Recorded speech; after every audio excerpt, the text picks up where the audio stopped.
Hagmann and Hagmann report for today. It is Tuesday. It's a terrific Tuesday, actually. It's Tuesday, April 21st, 2015. This is a live broadcast. I'm Doug Hagmann in studio with my son, my fellow investigator, researcher, Joe Hagmann. Together, we are the Hagmann and Hagmann Report. I want to thank everyone, each and everyone, for joining us tonight. We've got a very good program tonight laid out for you.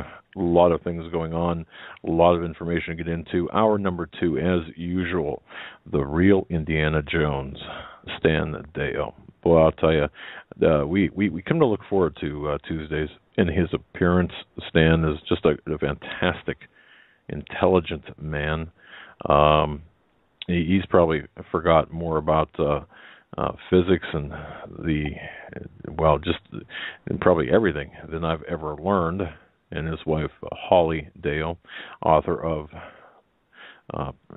Preparedness, Dare to Prepare, Preparedness Books and Information.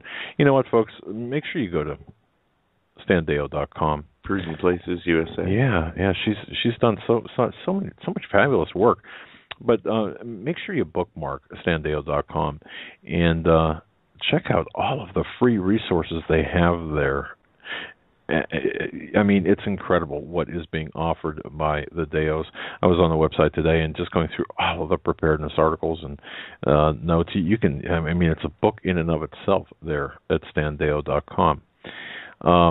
At any rate, for new listeners, and we're just getting so many notes. And I want to thank everyone who's sent an email, sent a card, a letter, anything, and say, hey, I'm listening from wherever, okay, whatever your location might be. Just fabulous. Thank you for doing that, and thank you for listening. And as we get closer to events taking place, I don't know, it just means so much to me that at least means so much to us that we can reach out and talk with everyone and kind of sit down at the kitchen table, have a family discussion, talk about what's going on. Maybe you don't get that opportunity at your home with your family. You're our family, and we really appreciate that. And to that end, we will never deliberately lead you astray or anything, squander your trust. We do what we can 24/7 to make sure that we're accurate and at the forefront.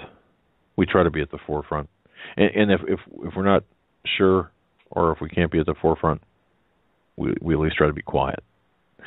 But at any rate, again, our thanks, our collective thanks to each and every one of you out there for listening. Couple of things for the new listeners. Our broadcast time, 8 to 11 p.m. Eastern. That's 8 to 11 Eastern. Our archives are accessible via our home base on the internet, hagmannandhagmann.com. You've got to spell that all out. That's Hagmann, the word and, Hagmann.com. Hagmannandhagmann.com. And by the good graces of the Christians United Broadcasting Network, we're simulcast at the Hagmann and Hagmann Report.com. They do just such a wonderful job. What a great network, and we're proud to be associated with them as well. Joe, welcome to the studio tonight. Glad to be here. We have a lot of news to get into, and as you stated, Stan Deyo will be joining us in the second hour, and a lot of stuff we need to discuss with him, and I'm sure he has some things on his mind he wants to get across. Some quick programming notes for this week. Tomorrow, we will be joined by Bob Fletcher. Mr. Fletcher came on once with Steve Quayle maybe a month back, and we had numerous emails and other communications asking to have Mr. Fletcher back on. He received also a number of emails from our audience, he stated, and had such a great response, he said, wanted to come back on. So he'll be coming back on tomorrow to talk about the economy, and also Nibiru, or Planet X. Was something that was on his mind last time we spoke that he wanted to get into tomorrow.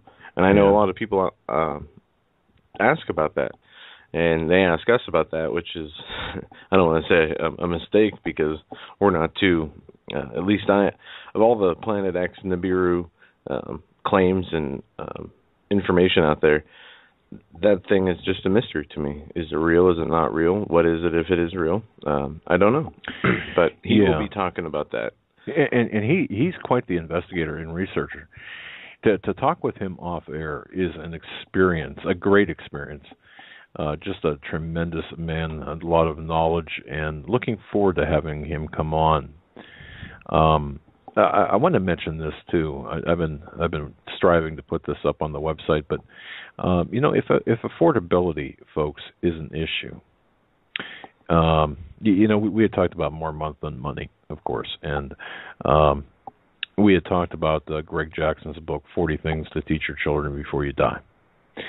If affordability is an issue, and the cost of Greg Jackson's book, 40 Things to Teach Your Children Before You Die, means the difference between, let's say, putting gas in your car, or getting lunch for yourself, or some other hardship, we understand. More importantly, we can help. Well, it's not exactly us. You see, it's due to the collective generosity of a number of people, including American Survival Wholesale, John of H Connections, Greg Jackson, and his publisher, Dunham Books. Now, Greg Jackson's book is being made available through a very generous initiative, exclusive to the listeners of the Hagmann and Hagmann Report. Those who'd like to have a copy of Greg's book to give or read to your child but cannot afford one, a copy will be sent to you free of charge by these extremely generous men of God. Now, if you live in the continental United States, you can receive a actual physical the softcover book. Here are the instructions. Please send an email to Free Dunham Books. That's the word free, and then Dunham, DUNHAM, books @gmail.com. In the subject line, you must type 40 things. That's 40 things. In the body of the email, please type your full name, your exact email or exact postal mailing address, and include the zip code. And folks, please double check your information for accuracy. Now, the criteria. You have a desire, and you pinky swear, to really put the book to use, to really go over the contents with your child or your children or your grandchildren. And that's all that's being asked. Now, if you live outside of the United States, don't fret. If there's and this is great, by the way. Oh yeah, there will be a Kindle version made available to you. The same goes, okay. In the subject line, just put 40 things. So often, people from other countries want or request, whether it's books from some of the guests we have on to That's right. a whole number of different issues, have trouble from Canada, the UK, Australia, to be able to carry out whatever transaction it is in the United States. That's right. So what they've done is put together the ability to give out these books through e-files or e-books. Well, you're exactly right. Now, they do need your full name, your email address. That would be the recipient. And folks, you've got to, please, extreme care. We don't want to see. And I know through Kindle and such, there are security measures, but please don't. Please be careful with the, don't post the book online anywhere. Please don't do that. Please don't do that. And we're trusting you not to do that. But I know that there's security methods, but I don't believe that would be an issue. Even though we want the word to get out, Greg wants the word to get out. And if you go to gregjackson.com, 2 G's, by the way, that's gregjackson.com. It almost brought me to tears when I read the introduction about his burdens and desires as a father for his 8-year-old son to grow up honoring God with his life, knowing right from wrong, and acting on that knowledge. And boy, I'll tell you, just go to GregJackson.com and just read that. That should tell you all you need to know about Greg Jackson, as well as the book itself. Man. So I've been struggling to get this up on the internet or on our website, but the instructions, that is. But it's exclusive to the listeners of the Hagmann Hagmann Report. And well, there you have it.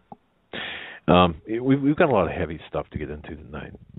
A lot of heavy stuff. But let me start out. I got a kind of a funny story, and you know, folks, I just love dogs.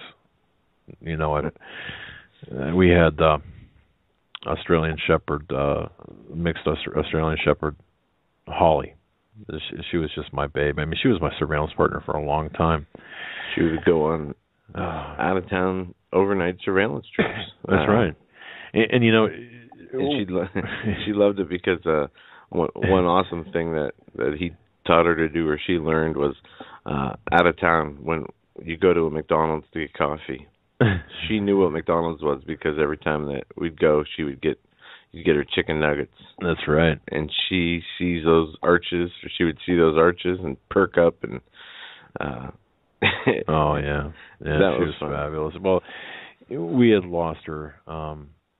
And I'd wrote a story about her loss, and then last year, of course, our iconic dog King, the German Shepherd, the fearless, mighty German Shepherd King, 140 pounds of just brute force. What an incredible dog! Again, that's the image that you see that represents our endeavors. We lost him to cancer last year. Well, in the process before King passed, we rescued a puppy, an 8-week-old. It's a mixed Aussie Shepherd cattle dog, more cattle dog than Aussie Shepherd, but nonetheless, it's a mix there. And is she ever intelligent? She just turned 9 months old 10 days ago. And she's our studio dog. She's my babe. And I mean, she travels wherever I go. And she's really, well, we had her in Florida. She took a trip with us to Florida. But the news sometimes gets real heavy. And of course, I share my concerns with Lady. That's her name. And we walk and we talk, and she loves to play. But I noticed something really interesting, and I've been limiting my coffee intake. Of course, why do I need coffee, right? Well, so at any rate, I've been trying to limit my coffee intake, at the advice of Ted Brewer, which he's absolutely right. He'll be on Thursday also. Yeah, he's going to be on Thursday. And by the way, we are having him on once a month, but at any rate, today, this is... Holly used to love coffee. I mean, I don't know what it is about the Aussie Shepherds, but Holly just would just fight me for coffee. Only dog I've ever seen drink coffee. Oh, she'd love it. Well, I noticed the same traits coming out with Lady. And it's interesting because Lady, our studio dog, is kind of a cross between, personality-wise, between Holly and King. For example, King would just sniff out baseballs. He could sniff out a 50-year-old baseball buried 5 feet in the ground from 100 yards away. I mean, yeah. And the other day we had a real heavy rain here, and a fan blew off part of the roof, and we had to go up in the attic to fix it and make sure it wasn't leaking. And there's all these boxes in the attic. Well, I opened up this one big box, and it was full of baseballs. Now, I knew we used to collect the baseballs and keep them in the garage for them, but I didn't know you started storing them in the attic. Yeah, my initial intent, and it's still my intent, to give them in King's honor back to the Little League over here, and in fact we were doing that pretty regularly.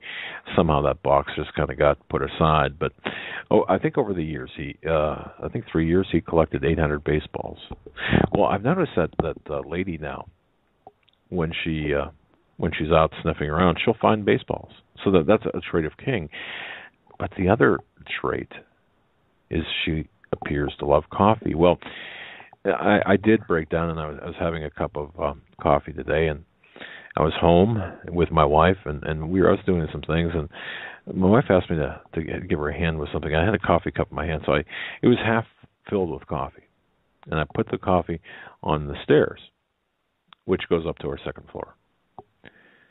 And I went and I assisted my wife with whatever it was that she needed. And I was just, I don't know, 10, 15 minutes past, 20 minutes past. And I thought, wow, okay, I was going to finish my coffee. And I'm looking around. Couldn't remember where I set, how senior moments, can't remember where you set the cup. Oh, yeah, it's on the stairs. So I go over and I grab the cup and it's empty. And I'm thinking, did I drink that? Well, here, right, not too far from the cup, is a lady looking at me. Her eyes are as big as saucers. Her tail is wagging like 600 miles an hour. And, man, she's ready to rock and roll, okay? I thought, oh, boy. And it was Italian coffee, the real... It's a nice, bold, dark roast. Oh, yeah. And I could see, with a little cream, and I could see on her whiskers little beads of cream, on the front of her mouth. And like I said, eyes wide as saucers, ears perked up, tail wagging. I thought, oh boy, and of course, the worried father. I had to double check, make sure that this would not hurt her, and of course, it really wasn't that much. Certainly, I'm not in the habit of giving her coffee, obviously. And that was the first time that she succeeded in grabbing the coffee. And it was almost, if dogs, and I do believe they smile, I think she kind of had a smirk on her face. So after, seeing that, of course, I made sure she was fully hydrated, and I took her on a walk. And, she walked me. Let me tell you something. It was like a cartoon. All right, and she's all of maybe 40 pounds at 9 months, and man, I'll tell you what, I think she made it up to like 35 miles an hour when she decided to run in a nearby baseball field, and she ran the bases like 6 times. She looked like a puma or a cheetah or something. It was just incredible to watch her run. And I'm not sure, but I think I might have heard her giggle. Boy, later on, about an hour and a half later, she came back. Or we came back earlier than that, but about an hour and a half later, man, she has crashed out, post caffeine, crash, 4 paws up. Not a rating this time, just a crash. But I thought that was so funny. I mean, when I say funny, of course, it's very careful and cautious. I certainly wouldn't recommend giving your dog coffee, but just have that little bit of coffee, that accident, her eyes as wide as saucers. And I did capture a picture of her eyes, of her sitting there. So I'm going to put it up on the Facebook, our Facebook, just because, she just looks, what a doll. But, anyway, I just wanted to start out the program because of the heaviness, the weightiness of the news, and with kind of a humorous story. Some people might appreciate that. If you're a dog lover, and I just want to thank everyone who sends pictures of their dogs. Oh, we've got what, well over 36 pictures of people with their dogs, listeners with their dogs on our board. It's thank you for all of those. As I look over there and see them. Oh, anyway. So thanks for humoring me with that time to allowing me that time to talk about that. If you go to Hagmann and Hagmann.com, folks, Sunday, was the 20th anniversary of Oklahoma City, of the Oklahoma City bombing. And the news, you'll hear it on the news, 168 people were murdered, 500 plus people were injured. Actually, 168 people were killed. That's what the news says. But in reality, 171 lost their lives because, you see, there were 3 unborn. They count too. Now, Joe, you'll remember this. In 2004, we were provided with, as investigators, we were provided with the raw data from Jana Davis, who was investigating the Oklahoma City bombing. And her book is called The Third Terrorist. In fact, got it right here, The Third Terrorist, the Middle East Connection to the Oklahoma City bombing. She's an award-winning investigative journalist. She used to work for KFOR out of Oklahoma City.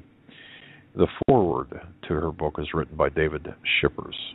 David Shippers was the former chief investigative counsel of the House Judiciary Committee. He was the head guy that impeached Obama, or Freudian slip there, impeached Clinton. Okay. And Jana Davis is surprisingly very well known. Yes. Even though she has been off the grid for a long time, her book, The Third Terrorist, was I'd say a shocking investigative look into the real events of Oklahoma City. That's right. Not the mainstream media given fabricated story. Well, exactly. And this is when Joe and I first began to really get out there and to investigate issues related to terrorism. Now, I will say this, okay? And we were working in New York City at the time. Oh, yeah. And I'll always remember this one trip you're referring to. I believe we woke up and had breakfast in New York City, lunch in Boston, and finally rested our heads in Albany on the way back. It was a long day. And that's all driving, Yeah. and there was but we used to do that as a matter of, with regularity. But in this particular case, we had done that a number of times. There was a lot of prep work before surveillance. And back in 2004, I think it was early 2004, Jana Davis, I was introduced to her, and we spoke just a great deal. And I found her information, her investigative information, to be so valuable. And as she gave us information, the raw data, the names in the book, The Third Terrorist, many of the names, many of the locations are redacted for the safety of those who have talked. But so we were provided, Joe and I were provided with the actual names and locations and such.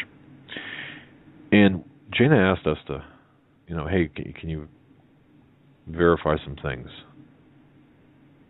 just off the record, or without much fanfare, and certainly we did that.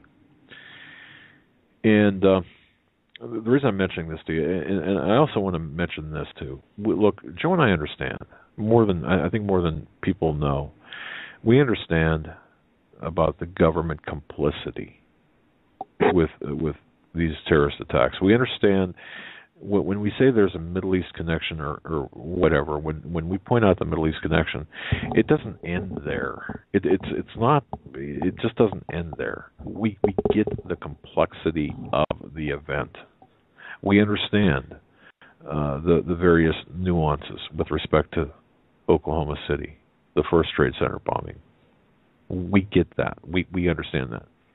However, what the mainstream media in this case with Oklahoma City has absolutely gotten terribly wrong is the Middle Eastern connection to Oklahoma City. Now, many people will say, well, you're falling into this neocon trap where Oklahoma City was to be used to invade or strike out against Iraq. No, that's not the case. I just want to put that up front.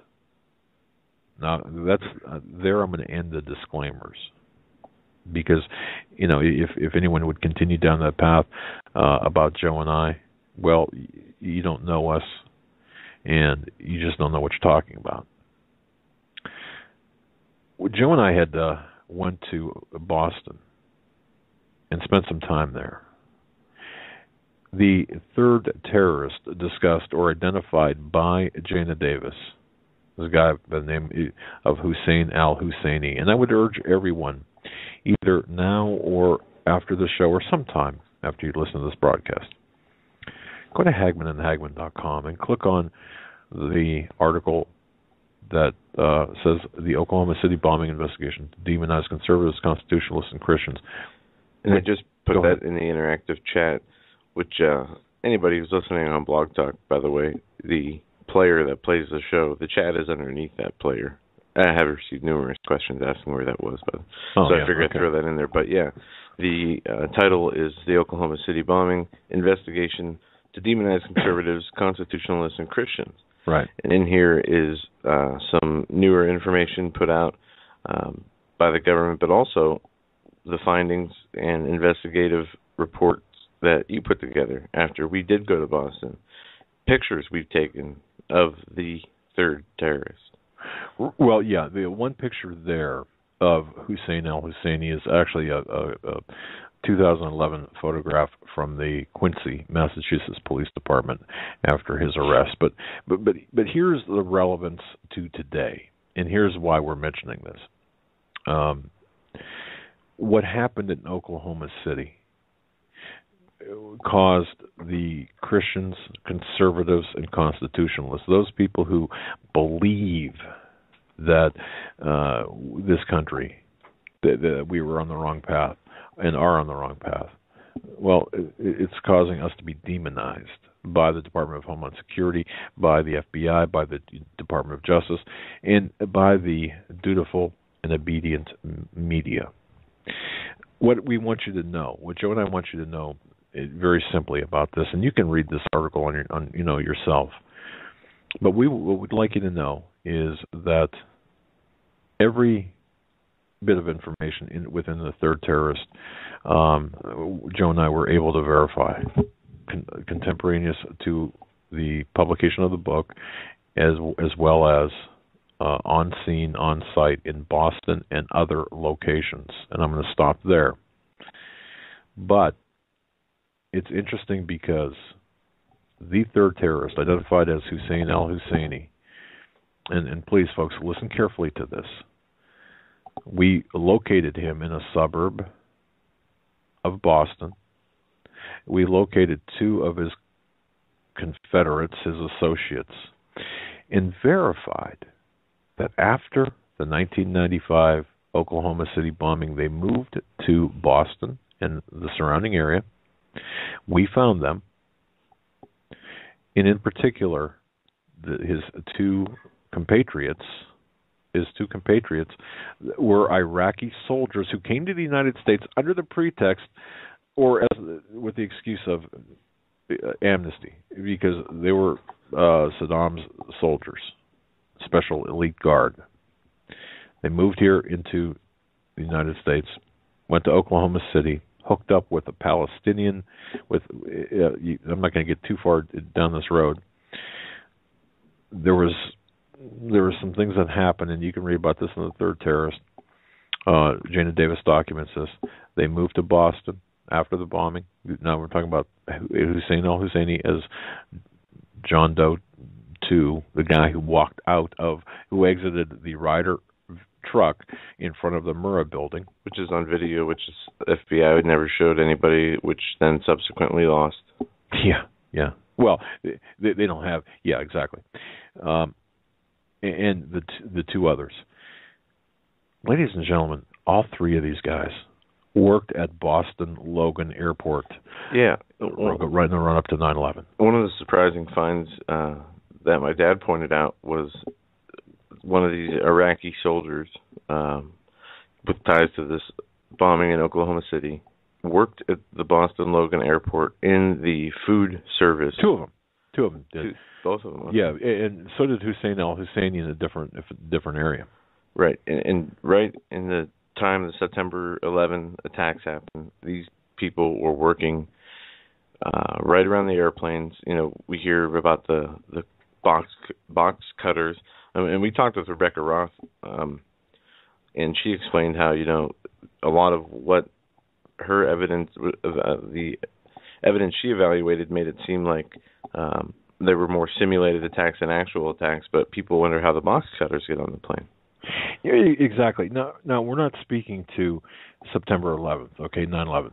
It doesn't matter, because the different aspects of the conspiracy with respect to Oklahoma City as well as 9/11, there were conspiracies out the wazoo, multi-level conspiracies. Okay, I mean, you would need really a month of full days in volumes of books to really in flow charts to really understand, and I'm not sure we fully understand, but we've got enough information to lay certain things out. We don't have all the information, and none of this conflicts with Rebecca Roth or any other guest that we've had on. Okay, however, I guess the point we're trying to make here, or that I'm trying to make, is this: Joe and I looked into the eyes of the two men, these two Iraqi Republican Guard. Actually, they were higher up on the echelon. And to be clear, you looked in the eyes. Oh, yeah. You were the video video operator, right? Hunkered down in a surveillance van in the heat of the day, after spending countless hours just waiting and waiting and waiting and waiting and waiting and waiting, and my first and only trip to Boston. Yes, and fun. Drinking coffee, and anyway. But when I looked into the eyes, under a pretext, by the way, there was no soul. I mean, if the eyes are the window to the soul, man, those windows were closed. And that was the first sentence you uttered when returning to the van. I said, that guy's got no soul. Yep. And I remember this, and I remember putting together the when you do surveillance, you've got to keep meticulous notes and such. Well, the activity level, just imagine two former Iraqi military guys, special forces, the equivalent thereof, with no discernible means of income. But there's a lot of activity, a lot of deliveries, a lot of people coming in and out. And, we captured everyone going in and out of their location in terms of on film. And this is no small operation. And then, of course, Hussein al-Husseini, a guy that was mentally unstable to begin with. Here are a few kickers. We phoned in. In fact, I phoned in because at the time, a lot of this information was being shared with federal agencies. Because at the time, I thought it would make a difference. Apparently it did. Because no sooner did we, and I say we because it was Joe and I, no sooner did we provide a verbal update by telephone to the official agency, no sooner did we update one other person. We weren't even outside of the city limits. Hussein al-Husseini disappears. Gone. In the wind, as we say. Explain that. Maybe he was an operative, an asset. Well, there you go. I mean, you see, but we know where he went. I just can't say. Well, yeah, I can say I can say he checked himself into he allegedly checked himself into a mental institution before our tires hit the line outside of town. Much like rehabs, those mental institutions have very strict privacy laws where even law enforcement authorities seeking somebody who might be a resident there would not be even afforded the name of the person they're looking for if they're there or not. Confirmation would not be given. Precisely. Now, the other thing, too, and I'm going to jump forward here a little bit, and there's a link to a PDF in this article of ours. It's under Questions, Lies, and Audio Tape. It's a link there that is hyperlinked with the words, as I predicted, in a report dated June 27th, 2005. It's called Another Potential to Weep. Because you see, here's what was happening at the time. Congressman Dana Rohrabacher, a Republican, promised to America that he could not keep. Earlier in 2005, he promised to hold congressional hearings about the Oklahoma City bombing. He said, I'm going to do this. The congressman at the time, of my report, dated June 27th, and this report is 15 pages. It is in PDF format and is accessible via that article. Explains everything. But I'll tell you this. He said, yeah, I'm going to look into this. I've got the background. And he was previously on the House Intelligence Committee. And you can read about this. But folks, on February 27, 1995, which was, 2 months before the Oklahoma City bombing, the U.S. House Task Force on Terrorism and Unconventional Warfare, a committee, the very committee on which Congressman Dana Rohrabacher served, they issued a confidential written warning that stated in part that there would be a Muslim attack on U.S. soil, naming primary targets in D.C. 4 days later, on March 3rd, 1995, the task force issued an updated warning that not only suggested an attack or attacks were imminent, also included a plan to strike in the heart of the United States, and they had information that it would be the federal building in Oklahoma City. They had that information in an explicit warning. That explicit warning went to Federal Protective Services. They knew this was coming. Now, and you can read in there about my my stepson at the time was attending Pennsylvania State University, contacted Dana Rohrabacher's office.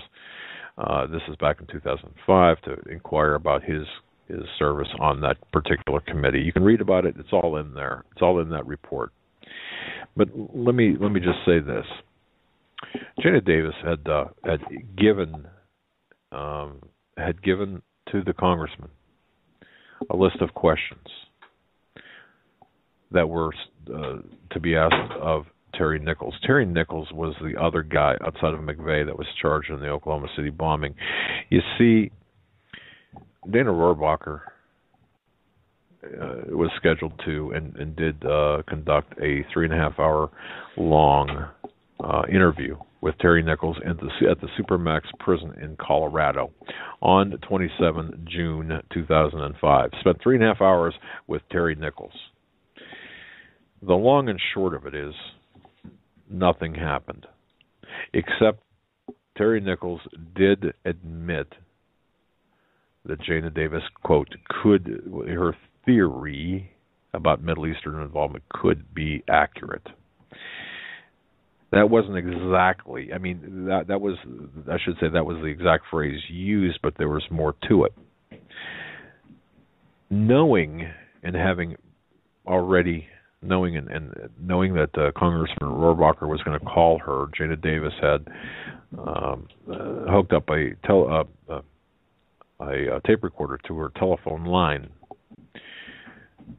for accuracy.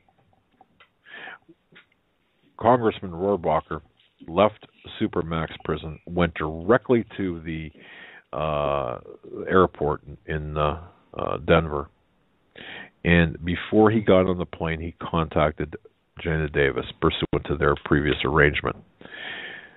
Well, what was said to Jana Davis was captured on audio tape, and folks, not only does Jana have it, but she furnished a copy of that audio tape to us. which, just so people know, and I made this clear, that audio tape is in a vault off premise.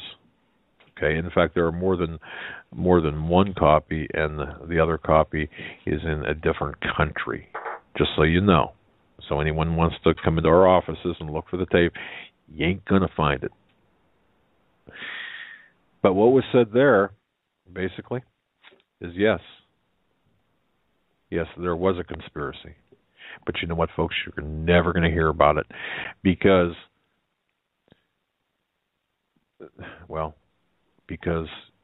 you know the answer to that, don't you, Joe? I mean, we all know the answer to that. Mm-hmm.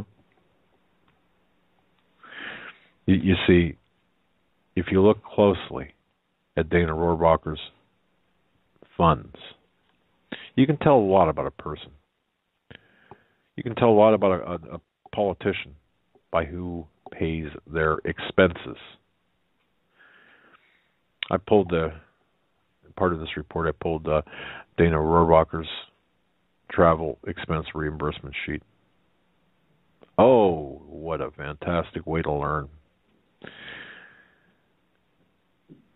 Islamic Institute, the government of Qatar, the Arab Mission, the Arab American Institute, the National Council on U.S.-Arab Relations, all donors to the esteemed congressman. You think, folks, that we're a captured operation from within by Islamic terrorists? You think that we were captured then? Oh my goodness, we were captured then, and we're even more so now with Obama. People often ask, well, how did Obama get in? We have to look no further than the Clinton regime back in the 90s. Look no further than Bush, George H.W. Look no further than George W. And that's how Obama got in. Look at the congressman at the time, 95 and onward. This whole thing, this fight that we're in domestically and globally constructed for decades. Well, for centuries, actually, if you want to go back to 1871 and the Pike letter, obviously. But there's proof right there. And you know, none of the questions were answered, were asked or answered by Nichols. And it's amazing how relatively quickly, Timothy McVeigh was reportedly put to death. First one since 1963. Just 5 months before 9/11. A lot of dots to connect. But the reason we bring this up, the relevance to today, April 16th, 2015, Joe taps me on the shoulder and drops down a 7-page document on my desk. Let's take a look at this. Joe, what did you find? 7-page document. What, this Oklahoma City? No. I'm sorry. It's 20 years after Oklahoma City bombing. Domestic extremism remains a persistent threat. And folks, that's also on our website at hagmanandhagmann.com. It's a joint intelligence bulletin that, and just here's an overview from the document. On the 19th of April, 1995, at approximately 9:02 a.m., an improvised explosive device placed on a rental truck destroyed the Alfred P. Murrah Federal Building in Oklahoma City, killing 168 people, wounding hundreds of others. Timothy McVeigh and co-conspirator Terry Nichols were subsequently held responsible for the attack. McVeigh was convicted in federal court on a total of 11 counts, including murder and use of weapons of mass destruction. He was executed in June of 2001. Right. Now, it goes on to say that the FBI and DHS have no specific credible reporting to indicate domestic extremists are planning on conducting attacks on or related to the April 19th anniversary date of the Oklahoma City bombing. But 20 years later, after the deadliest mass casualty attack in U.S. history carried out by domestic extremists on U.S. soil, domestic extremism, however, remains a persistent threat, and the United States has experienced violent ideology-motivated criminal acts both prior to and after the Oklahoma City attack. These acts include assaults, arsons, shootings, and use or attempted use of improvised incendiary explosive devices, resulting in death, injury, and property damage. Now, let me just interrupt you right here real quick. Folks, Hagmann under the title DHS and FBI Joint Bulletin, you can access the PDF document, the 7 pages. Yeah. But I want to bring just one thing real quick to your attention, just real quick here. They took 18 incidents, okay? Yeah. And none were Islamic. None had anything to do with Muslims or Islam.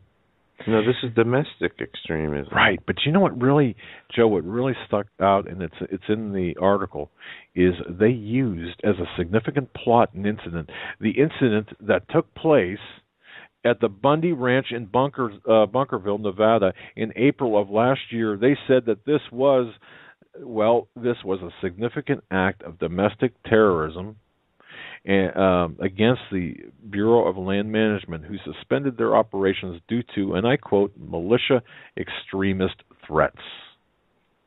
Absolutely. They use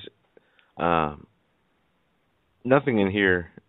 Maybe one example is used in its proper context as a possible domestic extremist incident. Each other incident that is used here seems to be a coworker issue, a workplace issue. Some of them seem to be FBI in origin, with their creating terrorists. They talk about, and here's one of the first ones from Austin, Texas in 2015, March 23rd. A suspected domestic extremist threw a bottle containing flammable liquid out of a car window into a small group of pro-life protesters gathered outside a reproductive health care center. The bottle landed in the grass, resulting in fire self-extinguished. The individual being charged is going to be charged with aggravated assault. This is, according to the FBI, a significant plot of domestic terrorists. A guy throwing a Molotov cocktail out the window that extinguished in the grass by itself. Well, exactly. But you know what's taking place here, and the reason that I find this so significant is 20 years after the fact, after Oklahoma City, where domestic extremism, by definition, was never a factor. And they say domestic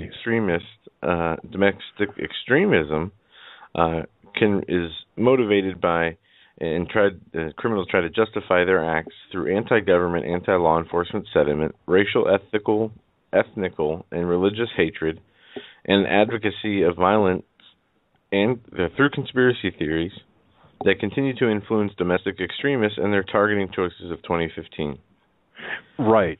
So the reason this is important, this is not new news. You might be saying, "Well, geez, tell me something I didn't know." Well, you can use this information. You go back to 1995, and you can see the Clinton regime, regime in the Reno Justice Department, and currently the Obama regime in the Holder, still Justice Department. The same template is at play. The same operational playbook is being used. And even moreover, look at how history is being revised to fit the official narrative to create, perhaps this summer, Jade Helm, to create a domestic uprising that will target the people, the Christians, the conservatives, and the constitutionalists. And listen to this example. March 25th, 2014, Middleburg Heights, Ohio. Sheriff deputy shot and killed Israel Rondon at his home after he brandished a 22 caliber rifle in an attempt to avoid arrest during the execution of a warrant for a probation violation. Wow. I mean, they're taking regular stories out of the crime blotters of newspapers and using them as examples for domestic extremism due to the lack of actual extremists trying to perpetrate attacks. Well, you're exactly right. The definitions included in the bulletin reinforce mentally, we are being programmed. Not that you already didn't know this, but here is Exhibit A, Exhibit B, and Exhibit C, and you can see a continuing course of conduct by the criminal elements within our government to demonize Christians. You wonder how this is going to happen. You wonder how these things are going to play out. You're seeing them play out. As Steve said, Steve Quayle, they've been playing out for forever. Well, in modern times, okay? We as Christians are going to have targets. Well, we do have targets on our heads and on our backs. We as conservatives, social, moral, conservatives, are being targeted. We as constitutionalists, people who care about the Constitution, the rule of law, are going to be targeted. Folks, it should be very clear as the dots are connected exactly what's taking place here. And it's just been reinforced by the newest DHS FBI joint bulletin issued a mere 5 days ago. And what do they use as their Exhibit A? Oklahoma City bombing. Well, you know, and I know, we know that's not true. This is the narrative. This is exactly how they are going to bring about public the condemnation against Christians, against you and I. This is how they're going to demonize you and I. We don't have to talk about fringe conspiracy theories. Here it is, right here. This is the path that they've been taking. And isn't it interesting? You've got Hillary Rodham Clinton. Oh, remember the vast right-wing conspiracy? Obviously talking about something different, more of a political bent. But isn't it interesting? Now we've got Clinton. And look at the lineup of Republicans for the 2016 election, presidential election. Look at all of these congressional spineless narcissistic sociopaths we've got in there that are painting the same pictures against the people who care about the rule of law. Hey, two of the people in the running on the Republican side who claim to be conservatives are arguably ineligible based on Article 1, Section 2 of the Constitution. What are we doing? Oh, my goodness. But the last thing, and this is something I was thinking about earlier today. Joe, I caught a show, not a show, but a documentary on the evil of the Nazis, which you don't have to go too far to find a channel on television to see that, right? Netflix too. Yeah, I've noticed tons of documentaries pertaining to the Nazi regime. Well, this is something I had was on my mind this morning, and I briefly. It's only 480 words. I thought of this, and as I was thinking about it, I quickly typed this out. I put it up on the website, HagmannHagmann.com, and I sent it out to a few people to ask their opinions of this. And the title is, Could Jade Helm be America's Operation Valkyrie? Now, very quickly here, because we're getting close to the top of the hour.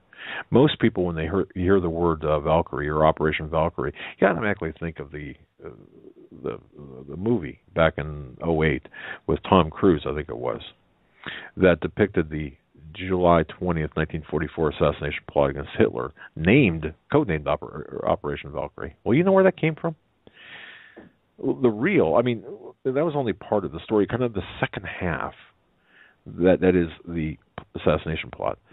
Operation Valkyrie, that existed in Nazi Germany, obviously predated that plot, but that Operation Valkyrie was a continuity of government plan that existed in Nazi Germany to assure that the Third Reich would live on in the absence of Hitler.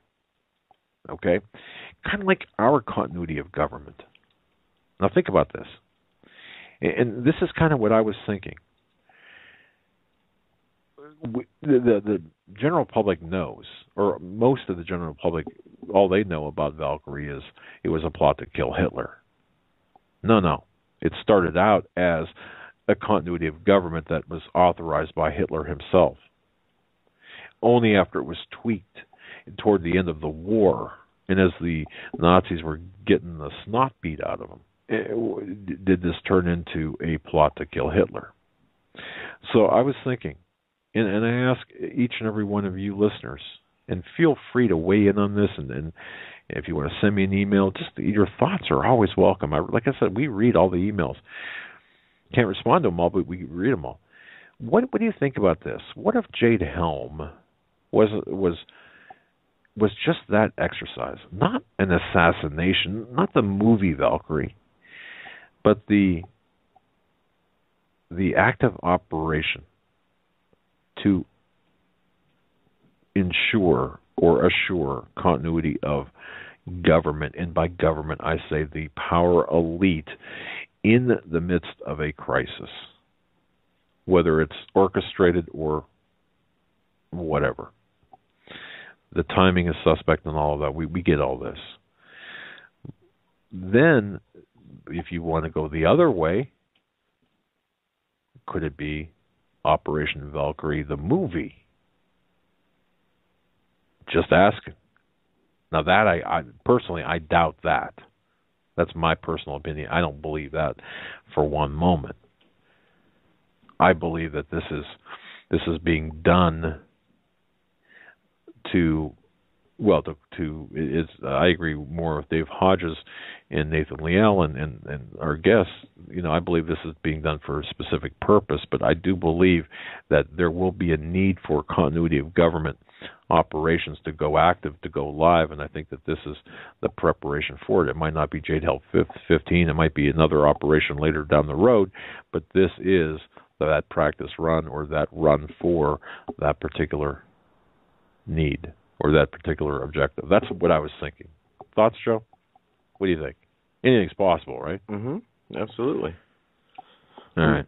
Well, I just wanted to point that out. And with respect to the, and I just want to mention this too, with respect to the Oklahoma City article, Canada Free Press, what a great publication, online publication. You can actually make comments, although we don't have it on our site, but if you click the link at the bottom of the article, you can actually put your comments up at Canada Free Press and have a discussion about it, online discussion. It's pretty cool the way they have it set up. But anyway, Canada Free Press, definitely a great source for vital news and information, especially pertaining to U.S. news.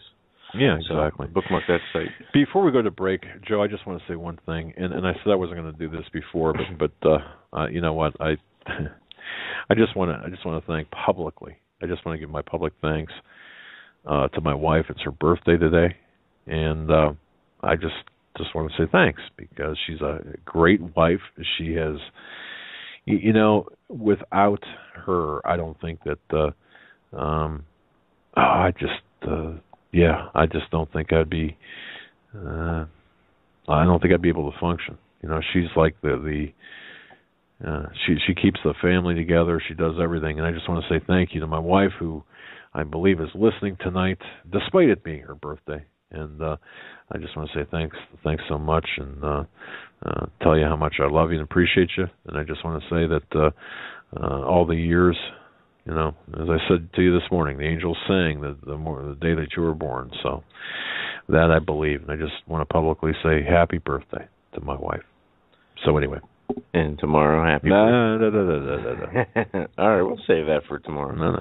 We're going to go to our commercial break, folks. You're listening to the Hagmann Hagmann Report on this Tuesday. Gentlemen, to hour number 2 of the Hagmann Hagmann Report on this Tuesday, April 21st, 2015. Each Tuesday in hour number 2, we are joined by Stan Deyo, his website, standeyo.com. Go there, bookmark the site. Each week he comes on the right-hand side of the site next to the microphone is a Show Images button. You click that and pull up what he has put together that deals with the topics we get into on the show. Stan, great to have you back. Well, good to be back. We've made it through another week, guys. Yes, we have. A dull week it's been, hasn't it? Yeah, I'd like to see your definition of exciting then. Oh, boy, what a week. And it's getting worse. Well, tell us about it, Stan. Well, I mean, where do we start? There's so many things going on. Sorry, go ahead. No, I was going to say, before you came on there, we were having a Skype conversation here, and you were explaining something to me. You wrote, our family castle in France is 47 miles from the center of the CERN portal. The Deyo castle may become really haunted. And you started to get into an explanation there. You want to get into that with our listeners? Well, all right. You just exposed his bug out location. Yes. A long time ago in 1645, the Deyo family left France and settled in the United States in New Paltz, New York, where their house still stands to this day as a museum. But that castle they came from still exists and is a national monument, one of many of the castles in France, kind of left over from the days of the Huguenot persecutions and things like that and many wars. The castle sits in the Jura Mountains, just across the border from Switzerland, and they're in the province of Burgundy. So Chateau Deyo, put your mind there now as a bug-out place. Just before CERN opens the portal to the dark realms underneath. It was a cold and cloudy night at Chateau Deyo, near that Swiss border. It was still, ever so still, and pregnant with anticipation of something dark and terrible lurking nearby. Across the mountain range on the Swiss side, a long, geeky finger pressed a red button, and suddenly 2 high-speed proton beams collided at near the speed of light. A chill sliced through the air for miles around as a large, cavernous portal opened into the dark realm of a bottomless pit where CERN used to be. It was gone. Now it could not shut the portal. And howling, creepy creatures began flying out of the pit in all directions. Some 47 miles away at Chateau Deyo, terror rushed through the occupants as they heard the sounds of creatures screaming and causing pain and fear to reign upon the humans in the night, the endless night. Hello, guys. Oh, don't stop. Tell me a story. Well, that was the family castle. It's still there today, and it is only 47 miles from the CERN facility. I have that on the show images page that you were mentioning. Yes. It's, where was it? It's right up in the top row. Wait a second, that looks familiar. It looks, if I'm right, that kind of, you sure you didn't, wait a minute. Whoops. Never mind. I was going to ask if that was perhaps if you happen to take a street image of my house, but no. Really? Yeah. Yes. Well, we could have been neighbors. You never know.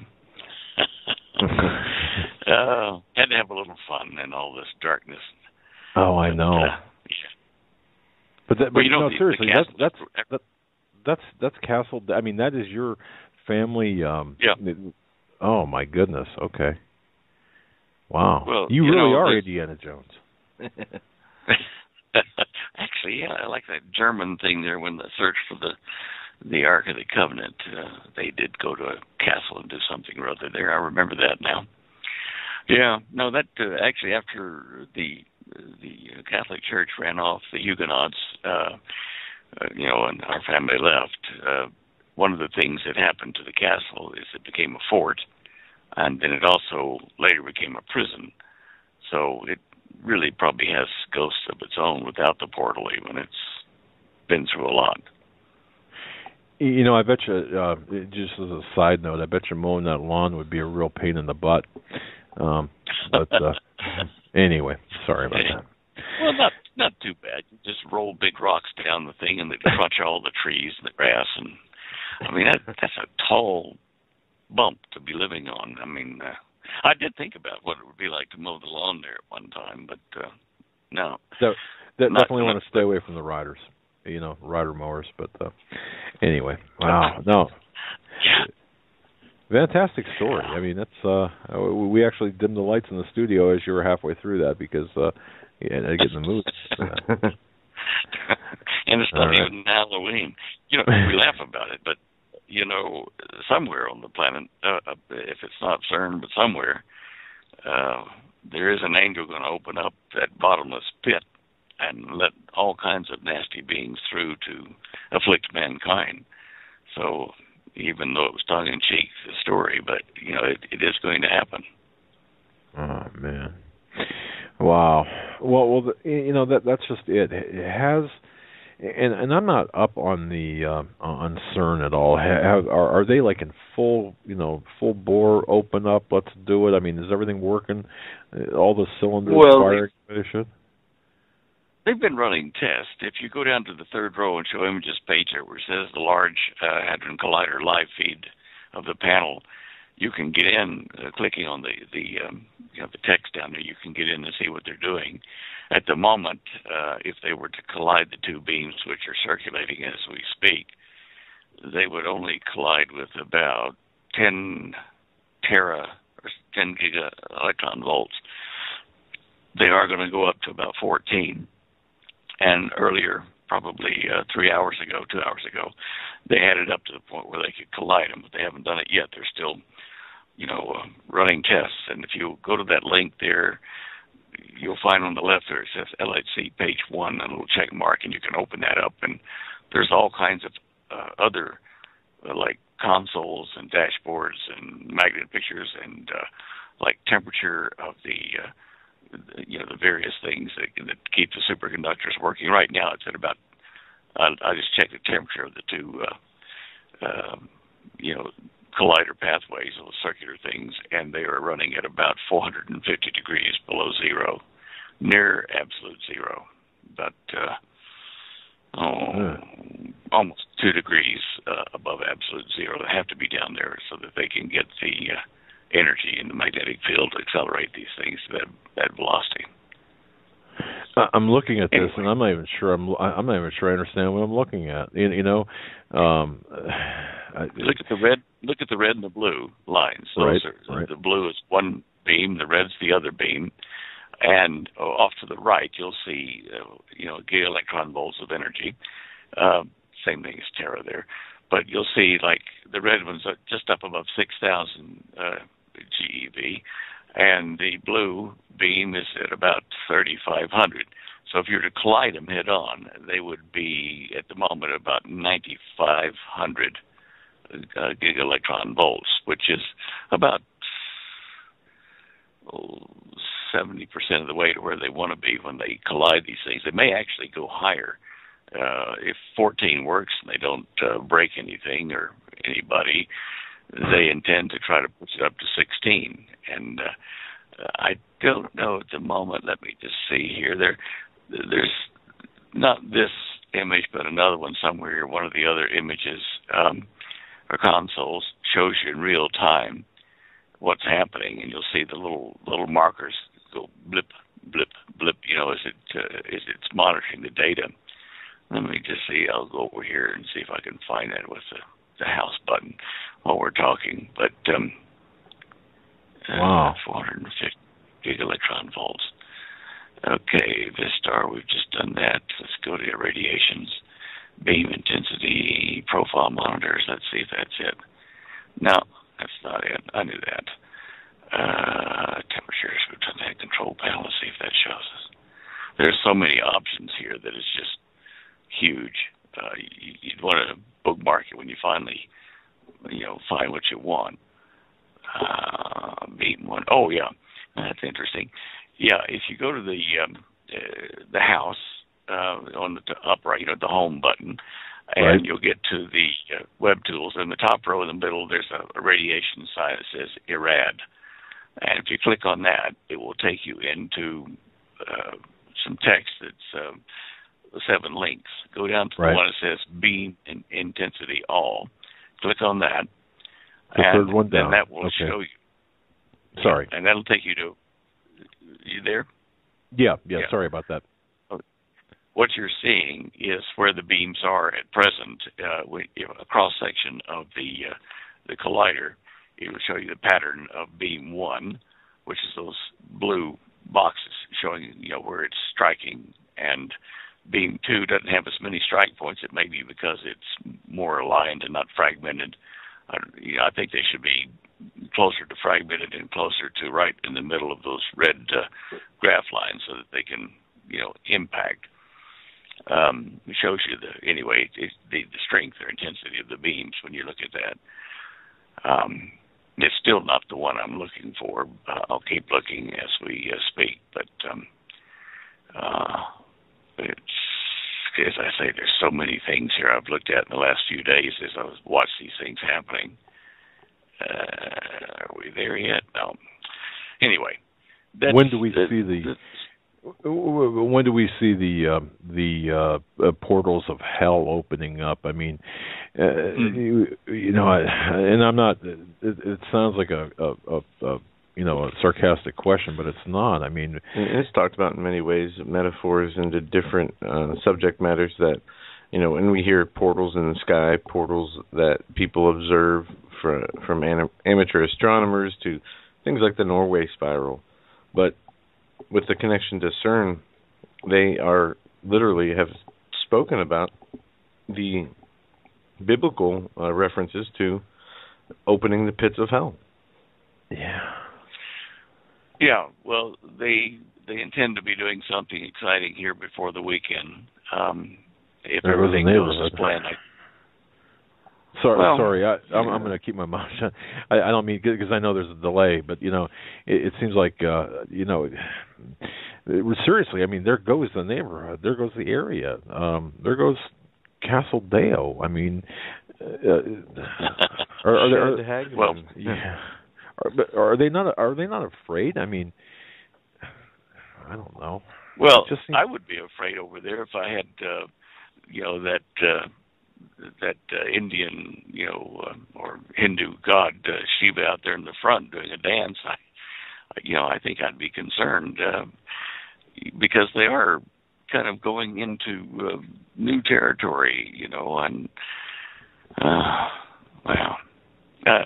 I think some people over there are a little bit concerned, as they well should be. I'm just checking here to see, almost to page 1. Now, I guess they must not be active at the moment. At least they're not transmitting the stuff, because I don't see the live feeds coming in, but I'll keep looking for it as we talk. When they first did the atomic bomb, Oppenheimer and Teller and the rest of them, they weren't sure of whether the atmosphere of the entire planet would catch fire and burn us all to the ground. But they still pushed the button and kind of grabbed hold of something to steady themselves as they waited for the Earth to catch fire, and it didn't. However, it doesn't mean that even with nuclear bombs, something like that can happen. It's a matter of critical density, energy density. When an explosion takes place like that, if you have enough nuclear material in the same spot and you detonate it, it might reach the threshold that causes a catastrophic chain reaction of fission to spread across the atmosphere of the planet. Obviously, we haven't reached that point yet, but here we go. Okay, over in that thing that I said, the little drop-down menu on the left of the main OP Vistars menu, if you go down to LHC RF timing, you'll see a live feed at the moment that's just kind of clicking along, telling you what the beam energy is on beam 1 and beam 2. You can see it there as it moves along. Right. It looks at the moment like things are kind of quietening down a bit. But anyway, yeah, good stuff. Wow. You can do that on your own time. But, well, thank you for that link. Piece of this. Well, so we can actually watch. I mean, although it's not active now, where would these cameras be positioned? I mean, what would we be looking at? Because I have not seen this in real time. Well, the one I just showed you there, that RF timing is at the moment in real time. If you look down the left side, see that little vertical and marks that are red and green and blue. Those are the beams there.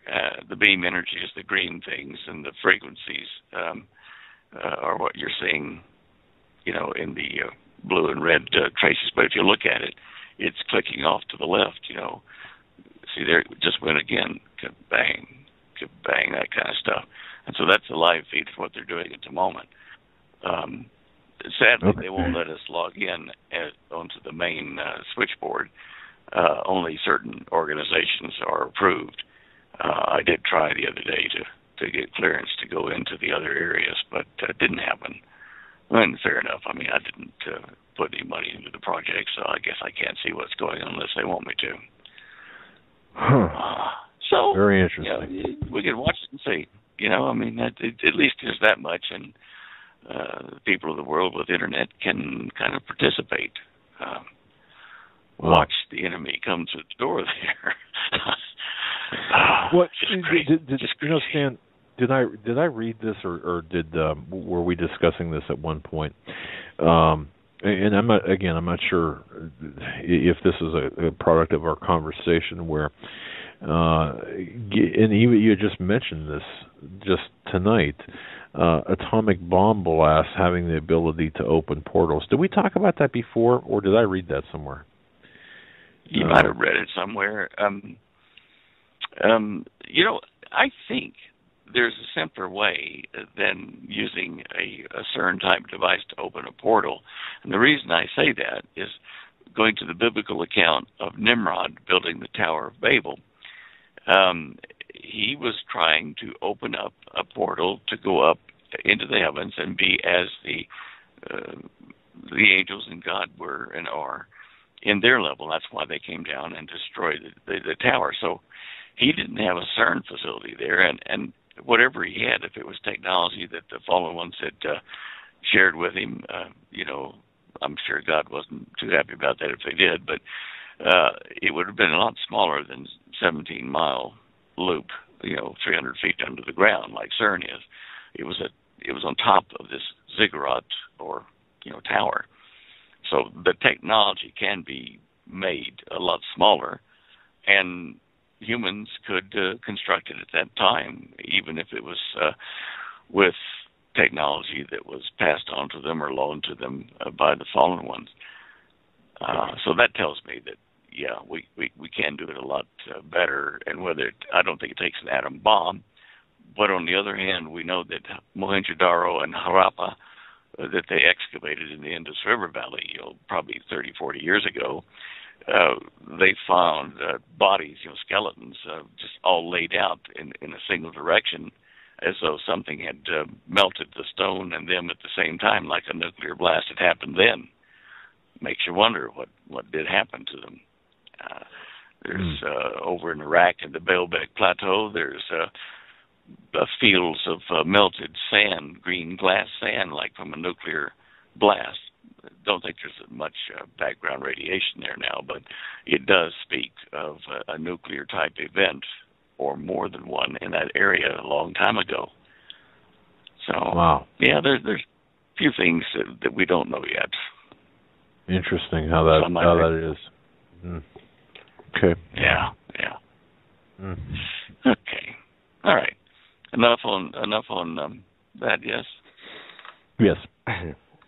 Yes. Any more? You can explore that. Yeah, I'll make sure to do that. Like I said, I mean, a little over my head, but you know what? I think I can probably muddle through that. But thank you for that. Okay. Yeah, have your second cup of coffee tomorrow and have a look at it and just check it during the day. You'll get the hang of it. Some of it obviously won't mean anything to any of us because there's no primer, telling us what some of those things are. But the graphs are pretty self-explanatory. Red, one beam, blue, the other beam, and the strength of them over on the side there. Anyway, now second line of the show images page. There's something, I used to predict the earthquakes using the anomalous sea surface temperatures, that the maps that the U.S. Navy used to produce at Monterey at the FENMOC, the Fleet and American Meteorological Operations Center. They had a Cray computer at the time, and I suppose they've got the equivalent of it now or better. If you look at that second row first image, that's the kind of image I used to get from them, and that was from April 2006, one of the images I kept on file.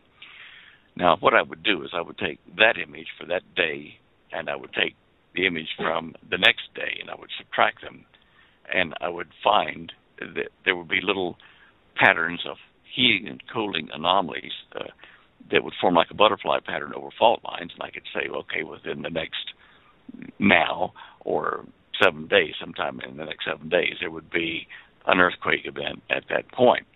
But that only worked where the water was up next to the coastlines. Well, anyway, so I had all this stuff stored. And then I got a message from one of your listeners that said, hey, look, have a look at this El Nino heat wave, the anomalous heat wave off of the west coast of the United States. Now, that's the second image there on the right. And that was taken, of course, in April of this year, 9 years later than the one on the left. And sadly, they don't have the same high resolution, but enough that I could fiddle it in Photoshop and overlay the two. And so I could find the anomalous gain of heat or loss of heat in the sea surface temperatures in the third image off to the right there. Huge sea surface temperature heating increase. And you'll see where the orange is in that third graphic. That's where the oceans have become anomalously hot compared to 9 years ago. And I've gone back through all this, and this is definitely not the way it should be. If you click on that image and let it see a bigger picture of it, you will see that it's not just at the equator, it's diving up toward the middle of the United States, that anomalous heat increase. It's producing already, and it will continue to produce anomalous weather conditions across the entire United States. Drought on the California side, more rains and things reaching up as far as Colorado, but mainly aiming toward Texas, Louisiana, Mississippi, and the New England states. I think we're going to see flooding in huge amounts during this summer caused by this anomalous heat, which would normally bring gentle rains to Colorado, to the Southwest, and to our food basket. This is going to be anomalous wet and anomalous dry heat. And there is a program, I forget what the link is to it now, but one I use frequently, which allows you to see the winds in real time on the whole planet. They show the wind velocity. I just didn't put that up, but it's a good thing. I have that site. You remember that? We actually bookmarked that the day you were talking about that, and I got to go through my bookmarks. Okay, fantastic. I got a new hard drive here, but I do have that saved, I think, on my old computer. I'll email that to you when I find it again, Stan. I do have it. So. Earth wind. It's the Earth wind map. Here it is. You go to earth.nullschool.net, and so it's earth.null school, school.net. And when you get there, you will see a dynamic Earth, with the winds on it at that particular altitude. You could grab that map and move it around and look at various countries, and it works for you now. And it's showing that the major vortex in the northern hemisphere at the moment is, kind of east of Greenland and, out in the North Atlantic. There is something developing in the offshore region of Alaska, along along the Bering Strait area there, but nothing really hard and heavy at the moment. But you can see, going down the west coast of the United States, you can see the arrows of the wind going down. Let me just change that over to miles per hour. I'll tell you what that is for miles per hour. Okay, the winds are about 32 miles an hour coming down the coast from Washington State all the way down to Los Angeles and then going back out to the ocean. But it's part of a system that's forming a big, like a slow-speed hurricane. It's not yet at hurricane speeds because, 32 miles an hour isn't that bad. But we'll keep an eye on that and see what happens. That's part of this heat problem that we saw in that graphic I just told you about. Anyway, that's that. Okay. So let's keep an eye on that. I think we're going to see some very bad weather. Okay, now let me ask you a question, because from the other map, not the wind map, but the other map that you were talking about, if I can get back to it, you had mentioned about here it is right here, about the change, the sea surface anomaly, specifically this year, and you had said the flooding, essentially in our breadbasket area, if I understood this correctly, based on the sea surface temperature anomaly of April 2015. Okay. Is there a simple explanation to that? I mean, because, for example, if I'd see another map, well, the heat. Okay, I mean, how can you tell from people this map? have speculated that underwater volcanoes are the reason, and those eruptions are the reason for the warming in the global oceanic temperatures. I mean, okay, well, let me back up and ask this: Are we looking at global warming here? I mean, or we're not? Are we? Or this is just? I mean. Well, this is going to contribute to global warming. What you're looking at there on that second row of images, the left image and the middle image show the anomalous increase and decrease of temperatures across the sea surface, and in the middle one, it's showing you that right now the increase is the major player across the oceans of the entire planet. There's like 80% of the oceans are heating up rapidly. They're anomalously hot.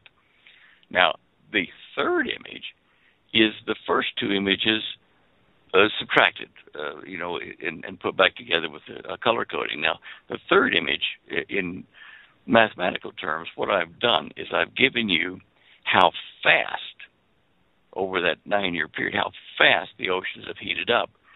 And so on the third image, where it's red, it tells you that it's been a rapid heating, relatively speaking, over a 9-year period of the region off the west coast of the United States. But the true, it's the rate of change. It's the rate of anomalous heating.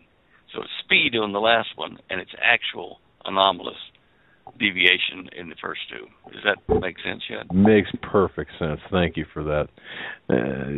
Senior moment, I think, there on my part. Okay, now I understand completely. Okay. Very well done. Thank you. Second order. Well, it's a derivative, second derivative, if you want to talk, nasty calculus terms and things like that. But anyway, that's fairly self-explanatory there. And I've put underneath there the two pictures of the blood moon in the Shemitah thing, the third and fourth one. Now, we just had the third blood moon, 4th of April, and the one coming in September, on the 28th of September this year, the last of the 4 blood moons. What this graph is showing you, if you click on it and get a bigger picture, you'll see that it's self-explanatory. It's showing you where people will be able to see the blood moon and to what extent.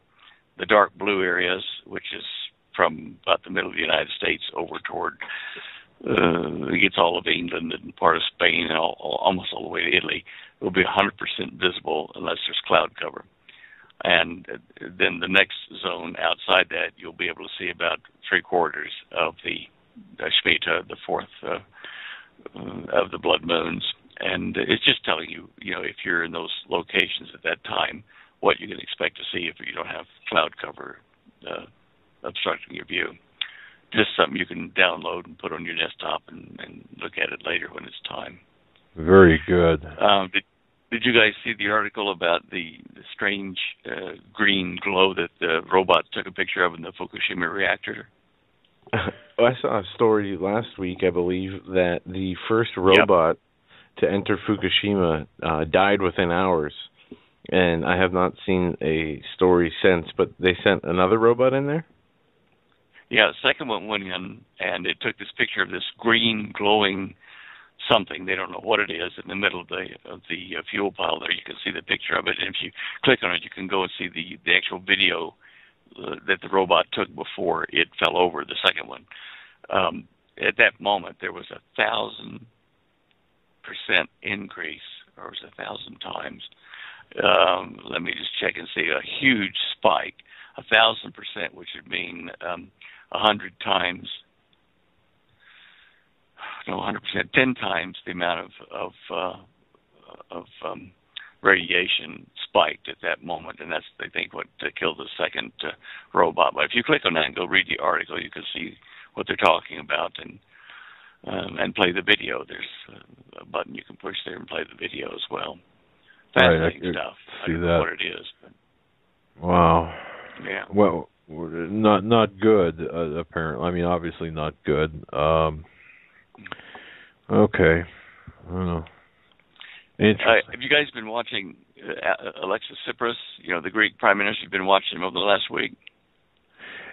No, not me, Joe. I'm not sure if you. I've seen some news about Greece and what they're facing here with the economic activities that are taking place. Yeah, I heard Stan.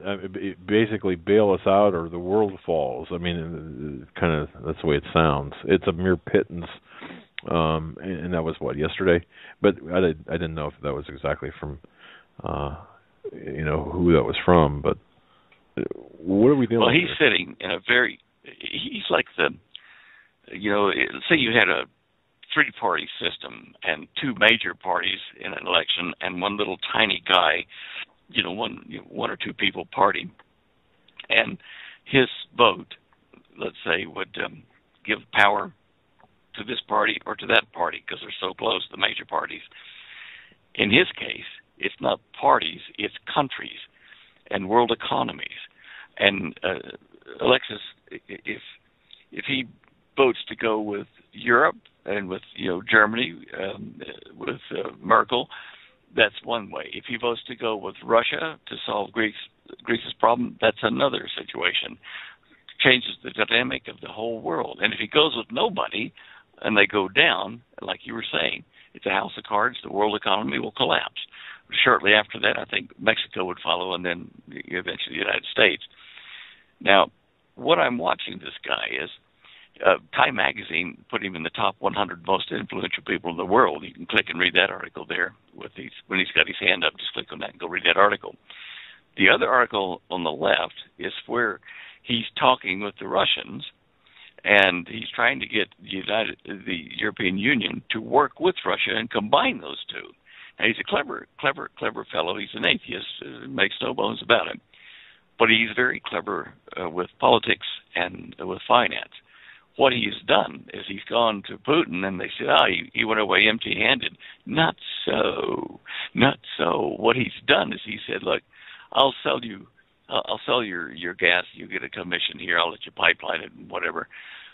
And he said to them, could I have an advance payment on all the money that you're going to make from, letting me sell the gas? Let's say 5 billion with a B euro to start with. Well, that'll keep Greece going for 5 to 8 months, on their current, balance of payments. Because every month he's got to come up with about $1 billion for internal problems, and then he's got loan commitments that are about $500 million to Europe that he's got to honor. But that would get him out of the poo until Russia could get the pipeline and other deals signed. And so he's doing a fantastic job. Because he's sitting in a situation that he's in control of a lot of economies and countries at the moment. He's kind of the sweetheart at the moment. Everybody wants to take him to the dance, So watch this guy every week, every day. Watch to see what Cyprus is doing, because he may end up being the second beast, the false prophet who does a lot with the economy. The 666 system, he's going to set it up, honoring the first beast, of course, but wow, the Solomon character. So let's keep an eye on him. And there are others. As far as the first beast, watch the Solomons, Solomons, all that. I've got them down there underneath those pictures. There are a number of possibilities, and there may be even more before we're through. But that's the Solomon link for the first beast. But the financial link, the financial wizard, and the political smooth talker, second beast, that's kind of a thin field at the moment. I have Cyprus, and I'm not sure that I agree with Hal Lindsey about the fact that he's got to be a Jewish fellow because of the interpretation of the land. When they say the second beast comes up out of the land, and they're saying that means just Israel. But this was written by John in the island of Patmos as a Christian, a Gentile, and his use of the word land may have been more in the traditional local thing, meaning the countries and peoples of the land versus those of the ocean, which brings up another really interesting situation, because John in the Revelation filled in a lot of the blanks that were left on purpose by Jesus when he told Daniel, seal up the book until the time of the end, and then we'll start opening it up. The first beast comes up out of the sea, and the sea, it says at one point, the waters, which the harlot, the Babylon, the woman on the beast, the beast is standing on the waters of, meaning the nations and peoples and tongues of the world. But there are two meanings for the word sea, S-E-A, and seas in the Greek. One of them is definitely used at that period of time to mean the Mediterranean Sea, the inland trapped sea. And as I was watching a UFO thing, one of those crazy, Tsoukalos documentaries in brackets and quotes about the ancient alien theorist stuff, they said that there's been a lot more UFOs seen underwater in the last 10 years than ever before. The USOs, the unidentified submerged objects. Suppose that there's a whole civilization at the bottom of the oceans or the Mediterranean from which the alien god, as it says in Daniel, will come up to help the Antichrist, the Solomon of this time. I'm chipping away at some more information to get out of Daniel and John by using this concept. Well, that's an interesting...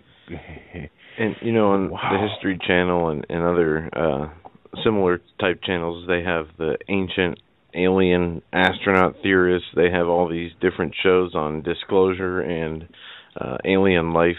And just recently, I've seen a huge uptick in commercials for what you're talking about, Stan, the underwater USO.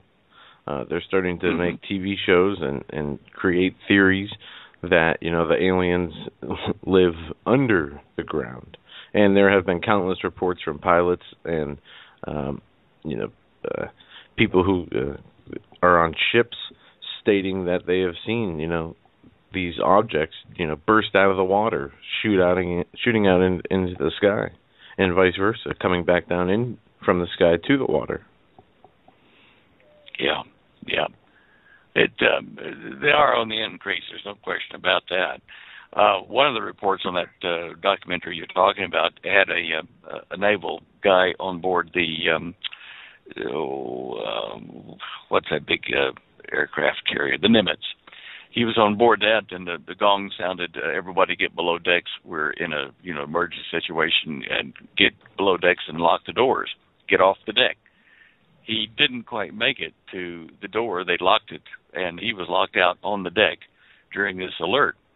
And he saw off the port side of the ship, I think he said, a huge object, a craft, start rising up out of the ocean, get out of the ocean, and park there in the air next to the Nimitz. And it was bigger than the Nimitz. I mean, like 400 feet is pretty big, but it was bigger than that.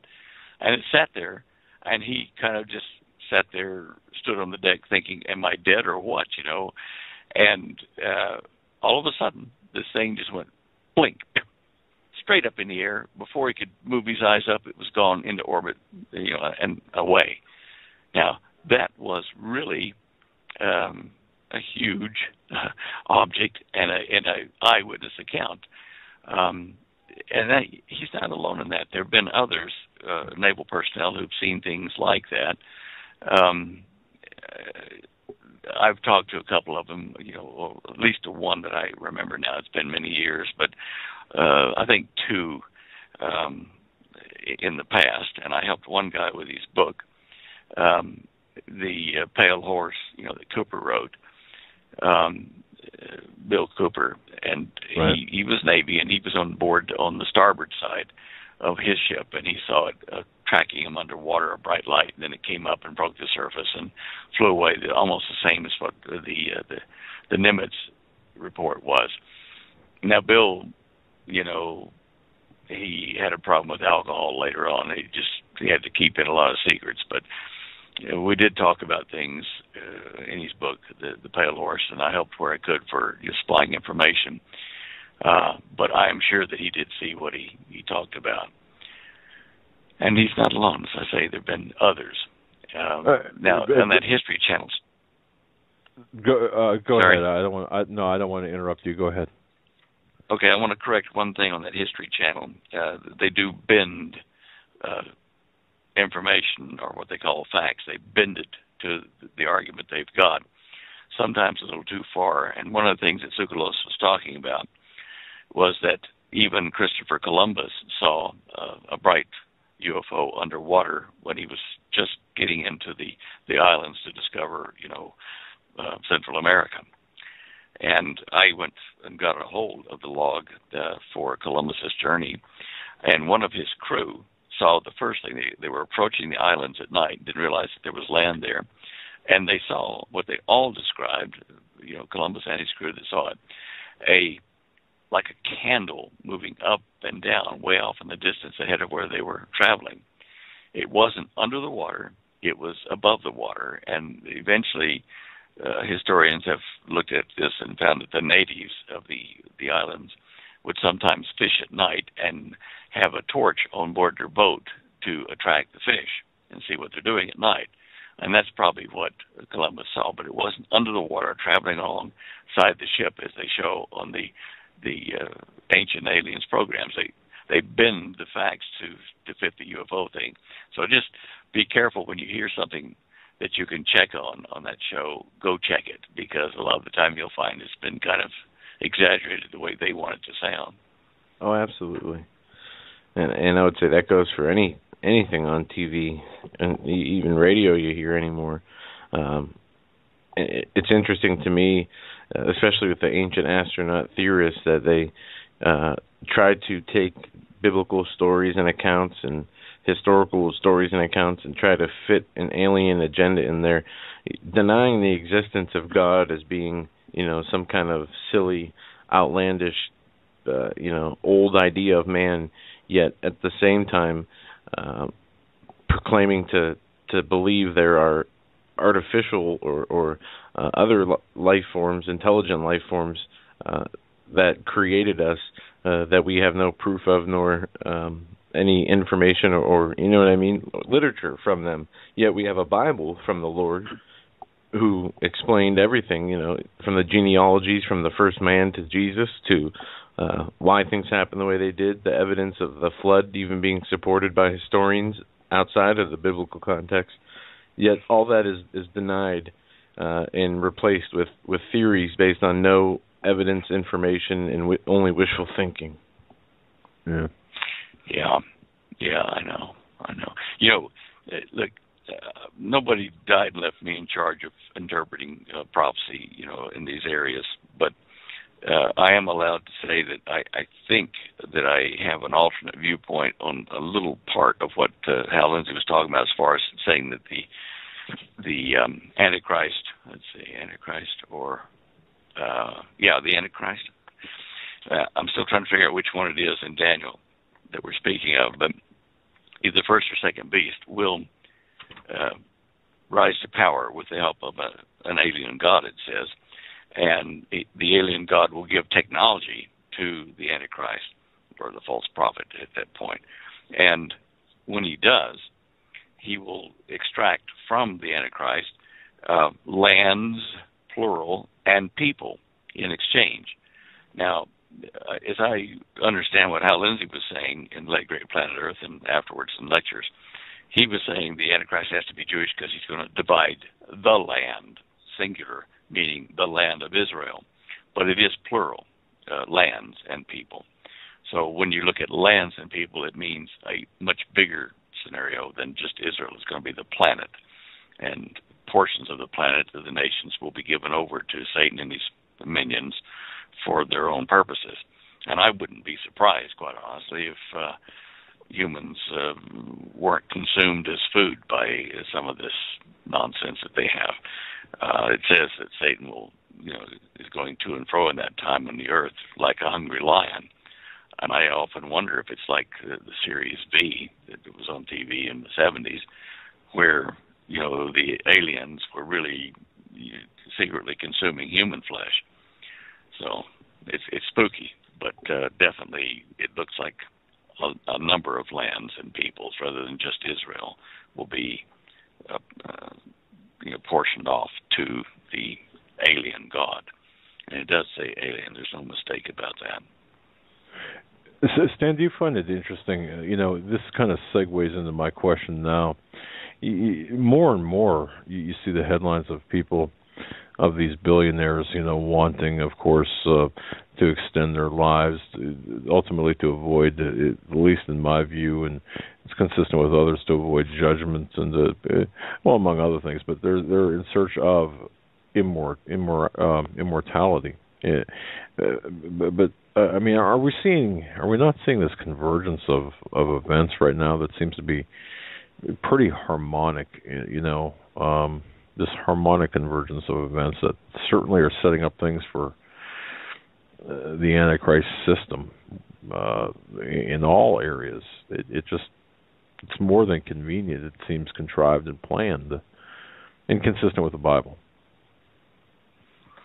Yeah, look, these people, these illuminists, these bankers, these powerful people behind the scenes, in the main, are atheists. They do not believe in a supreme being. Some of them are deists, which means that they think that an intelligence did create the universe or the earth as we know it, but then wandered off to let mankind, sort it out for himself. That's not the best idea to have, but anyway, that's the way they tend to feel. And this year, I think we're going to see a lot of things happen in the world, war-wise and economy-wise, that will definitely tell us how to interpret the prophecies of Daniel and John, at least to the point of the beginning of the tribulation period. Greece, Cyprus, Alexis Tsipras has said he's going to start taking money out of government accounts, bank accounts, to meet other payroll things he's got to meet within the country. And he's considering also at some point here in the near future grabbing portions of everyone's personal bank accounts and limiting how much they can take out of the bank and how much they can put in cash. This is a forerunner for what's going to happen to the rest of the world. They're going to start saying you can't take out more than such and such amount of money out of your account, if any, and you can't deposit any except so much per week. And people dealing in cash will be on a suspect list. That's just, we're seeing that in the news with Greece. That's why we're watching Greece, because it's like a test case for all the stuff that is about to be happening.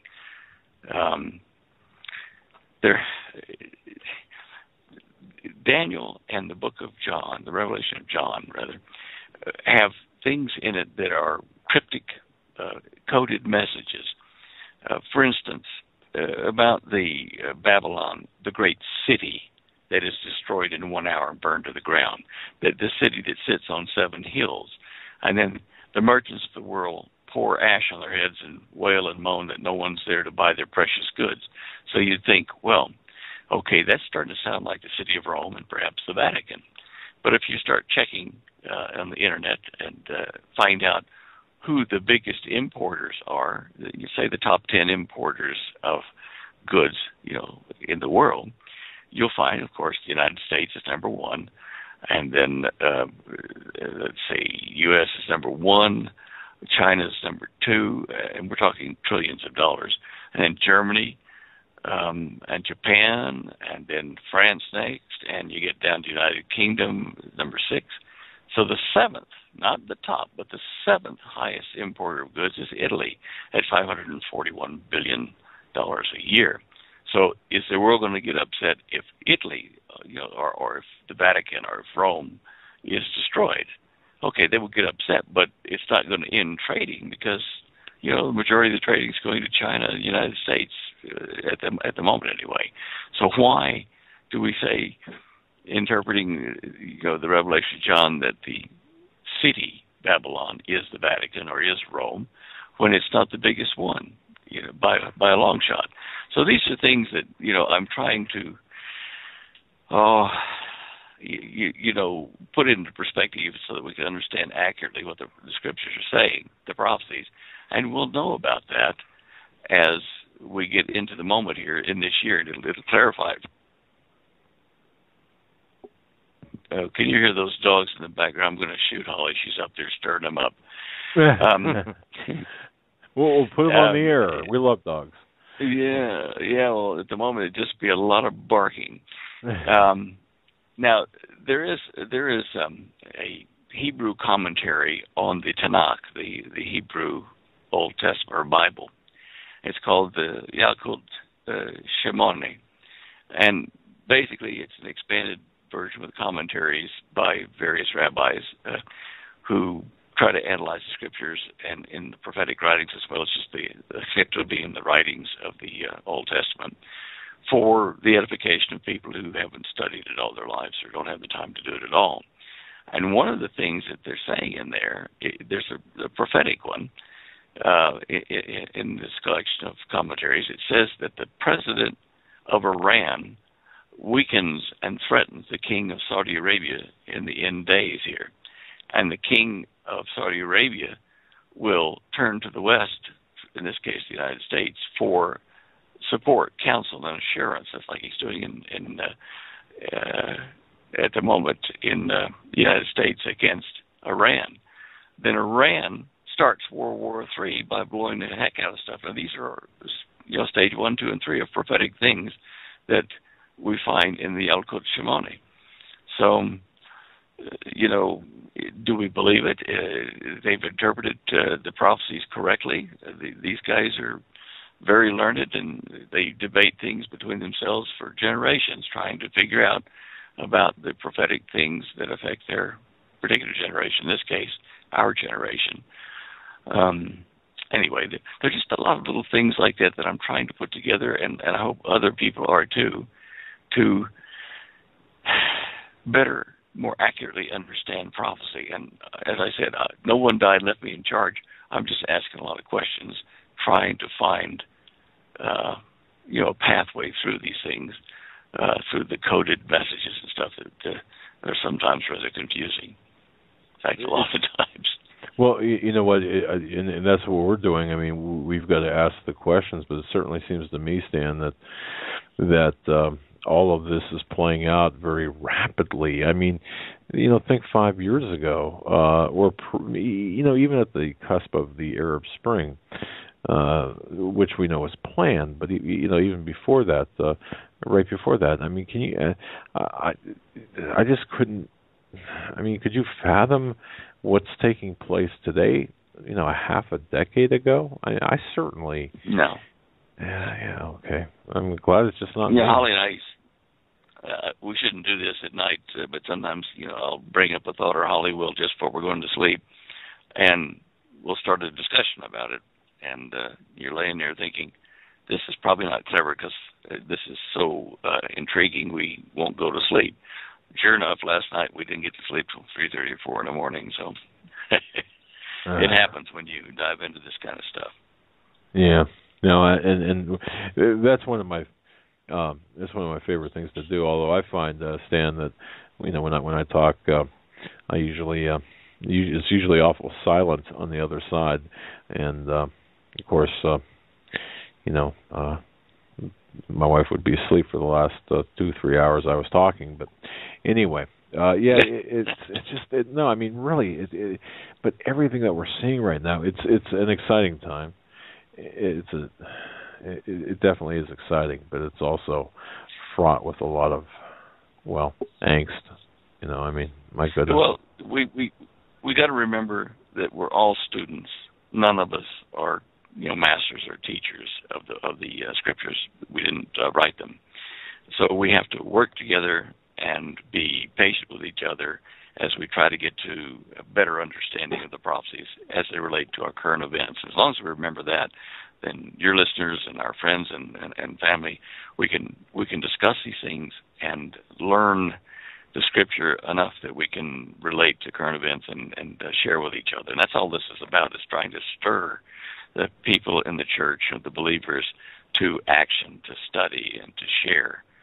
And that's the way we're going to answer. It's not going to be one person. It's going to be a bunch of us. Absolutely Amen. Correct. One of the biggest reasons why the church has gotten to the level of almost incompetence that it is in is not only due to the pastors not being good shepherds of the word, but it's also due to the congregations not fulfilling their own duty of faith, which is to study to show themselves approved and to, be on fire for the Lord. And in that fire, comes the curiosity, the questions, the yearning of learning for the Lord's will and purpose for each and every one of us. And that's lacking across the board. Yeah, I know. Yeah. Hey, did you see where Colorado, is not going to be invaded by Jade Helm? The military here said they've got other plans for the troops that were going to be in Colorado, and they're no longer available. So Colorado is not going to be participating in Jade Helm. I didn't know you could do that, but interesting, hey? Wow. All right. No, was that just recently announced, Stan? Yeah, let's see. That was announced the 8th of April. Okay. And Pentagon briefing, yeah. All right. Well, you know what, Stan? What do you make of Jade Helm? I mean, I'm really trying to really wrap my head around this whole mess. I mean, I don't thoughts? like it. I got to be.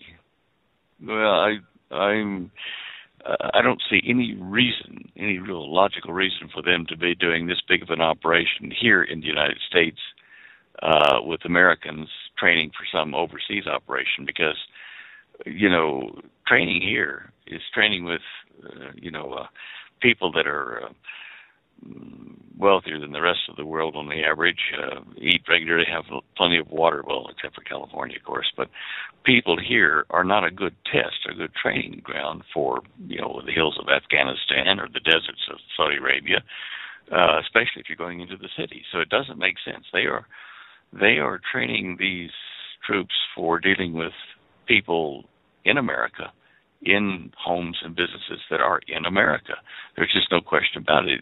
It really is kind of borderline violation, in my opinion, of the Posse Comitatus. I don't like it. I don't think it's constitutional, but that's the way it is. And you got to wonder if they're going to knock on some doors in the states they're going to be in and say, okay, out of the pool, get out of here. We're arresting you, taking you over to a FEMA camp for a test. We'll bring you back, but we're going to search your house and, oh, gosh, I didn't know you had that many weapons or that much food, or, they're going to be snooping.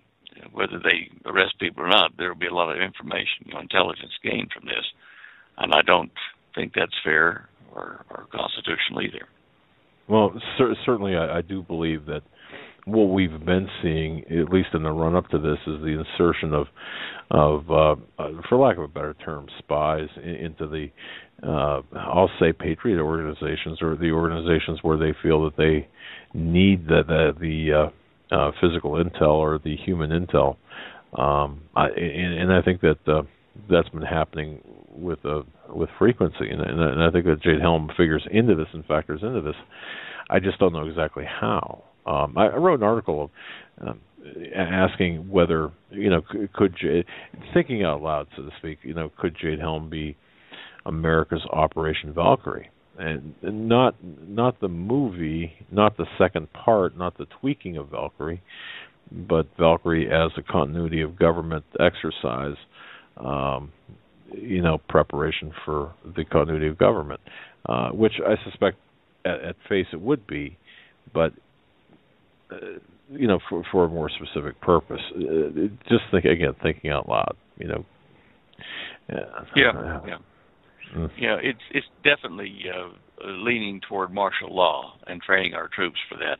What I've seen already in some videos taken privately, of the troops in other states at the moment, National Guard and things like that are doing things, marching into towns. They're getting ready for the actual Jade Helm thing, but they haven't started it yet. And it just, it underscores the fact that this is heading toward martial law and how to deal with people. I don't know why they're doing it with our American troops, when the plan, it seems to me, would be to use foreign troops like United Nations troops, so that they don't have relatives in the towns that they're going to take over and run under martial law. There'd be no risk with these foreign troops knowing people and bending the rules. Whereas with our troops that are Americans, there's a chance that they'll know somebody and bend the rules for family or friends because of that. It would weaken the strength of the martial law in certain areas. So I don't know why they're doing that with our guys. It doesn't make sense as far as the logic behind everything else they seem to be doing. This year is just going to be interesting, to quote the Chinese philosopher. Interesting. Yeah, it just seems like we're living in a bizarro world at the moment. I know from the smallest of things, at least on a personal level, to the largest geopolitical events, it just seems like everything is really twisted. I mean, try to explain this, all of these events taking place. Did you get that email I sent with the link to that interview I did with Gary Stearman on the Garden of Eden? Yes, we did. Today? Yeah. Oh, okay, yes. That's the actual program that's going to go to air on the satellite on the 28th of this month, channel 376, I think it is, at 9 p.m. Eastern Standard. So if you want to see a little 30-minute interview between a discussion between Gary and myself in his new studio there in Oklahoma City, tune in. We're not selling anything. Well, I guess they are. They're selling copies of my book or the DVD, but the actual lecture and stuff comes out over the air for free, the 30-minute discussion we had, and covers some points that I didn't cover in the lecture to start with. So tune in and watch it. It's they're back on air again. And later, let's see, what's this, April, May, June sometime, I'll be doing a 30-minute show on Solomon and the Antichrist, things we've talked about here, but it'll be a similar type interview with Gary. We've already filmed it, just don't know what date it's coming out yet. But the 28th of this month, the Prophecy Watchers TV show on 376 on the Direct TV, and that's at a week 9 from today. p.m. Yeah. Okay, 9 p.m. Oh, that's right. Actually, it's going to start. It'll start when you go to air. Let's see, 9 Eastern, 7. Yeah, it'll be when we're normally doing our shows when it'll start. So you just have to record it or something. Fantastic. Well, I look forward to watching it, absolutely, and appreciate the advanced sending it to us. That's a copy of that. Fantastic indeed. All right. The Garden of Eden, that whole series, and I just want to tell folks, even in anticipation in the run up to the video, to your interview, man, the audio that you did with the Garden of Eden, people are still commenting on that and still saying what a fantastic presentation that was. So I can't wait to see it. But wow. Yeah, well, it's good to be able to talk with people like Gary and Bob Ulrich is a partner in that over there about these things. It's new discovery, and of course they've got L.A. Marzulli, and they've got a number of other pastors or evangelicals that have books and give lectures that are being interviewed on their show, and you can go and see it now. ProphecyWatchers.com, and click on their video section, and there's a heap of it. They're on YouTube as well as on their site. So they're very high resolution, high quality interviews, and a lot of, I've been watching them. I've been finding some really neat stuff just listening to these other guys talk from their perspective on various things that, like you and I talk about. But I suggest everyone go and have a look. There's a wealth of information coming out from these TV interviews and from their YouTube videos. Do it. What a fantastic organization. Gary Stearman, Bob Ulrich, two tremendous men, and what a great endeavor. Really, it is. And looking forward to watching you in the interview. And again, thank you for sending that show. You bet. Anything else? Lord willing? No. All right. I think I'm cool. Have you got any questions that are unanswered from listeners or anything? Just doing a quick check here. Let me see. You might have got this one, Dan. I'll email this one to you, Stan. We don't want to get into this now, but the listener does want to talk about astrophysics, so I'm going to forward this to you, and yeah, you can check that out. Like discussion, I can tell already. Yeah. Well, I do try to work with people who are inclined to mathematics or electronics with these things. I do answer some of them in greater detail than others, as time permits. But you got to understand, if you know what it is. If you got 500 emails and all wanting a technical discussion, yeah, that's and not on the same thing. Exactly. Well, I just want to say thank you so very much for your time tonight. And as always, it's such a pleasure. And great images tonight from the castle, from the Deyo Castle near CERN to right on through. It's a bit of fun. Absolutely. Just a bit of fun. Fantastic, my friend. All right, guys. Well, God bless. Give our best to Holly and the pups. And the pups. I was going to say, don't forget the pups. There you go. All right. Night, guys. Good night. Thanks, Thank Stan. you. Bye-bye. Folks, that was Stan Deyo. That was Stan Deyo from StanDeyo.com. Regular Tuesday guest. And what a fantastic man. What a fantastic... it's just great to sit down. And isn't it nice... Now I think we've moved to the sofa, with the discussion as opposed to the kitchen table. Move down to the sofa, talking just about events, serious but casual. Absolutely. We're going to take our top of the hour break. We're going to come back with your phone calls at 661-244-9839. 661-244-9839. Remember to press 1 after you get on the line. And we have a number of calls lined up already. But get in line. We'd like to hear from new callers. We'll also be hitting news. And finishing up on this Tuesday, April 21st, 2015. Stan Deyo just joined us, so if you joined us late, go back and listen to that. Tomorrow, Gentlemen, to the Hagmann Hagmann Report on this, the 21st day of April 2015. Once again, I just want to say happy birthday to my very lovely bride, my wife. Thank you for all that you do, and you've got all of my love. And like I said, the angels sang on the day you were born. So thank you so much. I want to hit this. Boy, yesterday this came out. Dick Morris, Obama sneaking in unrestricted immigration in the TPA trade deal. Folks, very important headline, very important to understand what's behind this. Political commentator Dick Morris is talking about the Trans-Pacific Partnership, TPA, fast track being supported by many Republicans. And as we've said before, it doesn't matter. Republican, Democrat, does not matter anymore. It's just one party, and the only thing we need to know is that we're not in it. Okay, we're not a part of that elite class, the globalists. But this is a provision that's built into this TPA that is allowing for the free flow of workers between countries.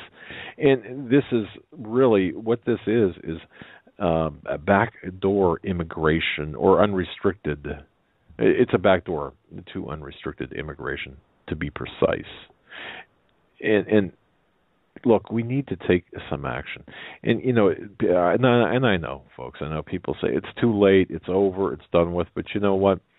The way I look at it is, where there's life, there's hope. If you're still sucking air, we still have that hope. And even more importantly, we've got that duty. You've got oral arguments coming up at the Supreme Court over homosexual marriages. That's probably a done deal. I think we're safe to say we know how that's going to play out. But you know what? It's our duty, it's our responsibility to say, not in my name. And even if it doesn't matter, you got to speak up and speak out and say no. No. And it's the same way with the TPA. And hold these sociopaths accountable. TPA? TSA. TPA. TPA. TPA, the Trans-Pacific Partnership. Oh, yeah. Did you wink out there for a while? Part of what you were saying. Well, what were you, snoozing or reading. What? Oh, okay. See what I have to put up with, ladies and gentlemen. Okay, heavenly. Okay, but the bottom line is this: this is unrestricted immigration, and Congress would not have the authority to restrict immigration because a treaty supersedes a statute under our Constitution. Okay, but what we need to do, and this had its roots way back in NAFTA, GATT, the WTO. Remember back then, and well, this has gone a long way. But the bottom line, we need to voice our objections and say no. And this is all one party, and nothing will change. But so I just want to bring that to your attention. People often say, well, we need to triage the headlines and find out what's important. Well, this is extremely important because this will literally mean that this is taking away all authority from Congress. And isn't that kind of ultimately, and we can argue semantics. I mean, I've seen political commentators argue the semantics over this, saying it's not a treaty. It doesn't matter. It does not matter.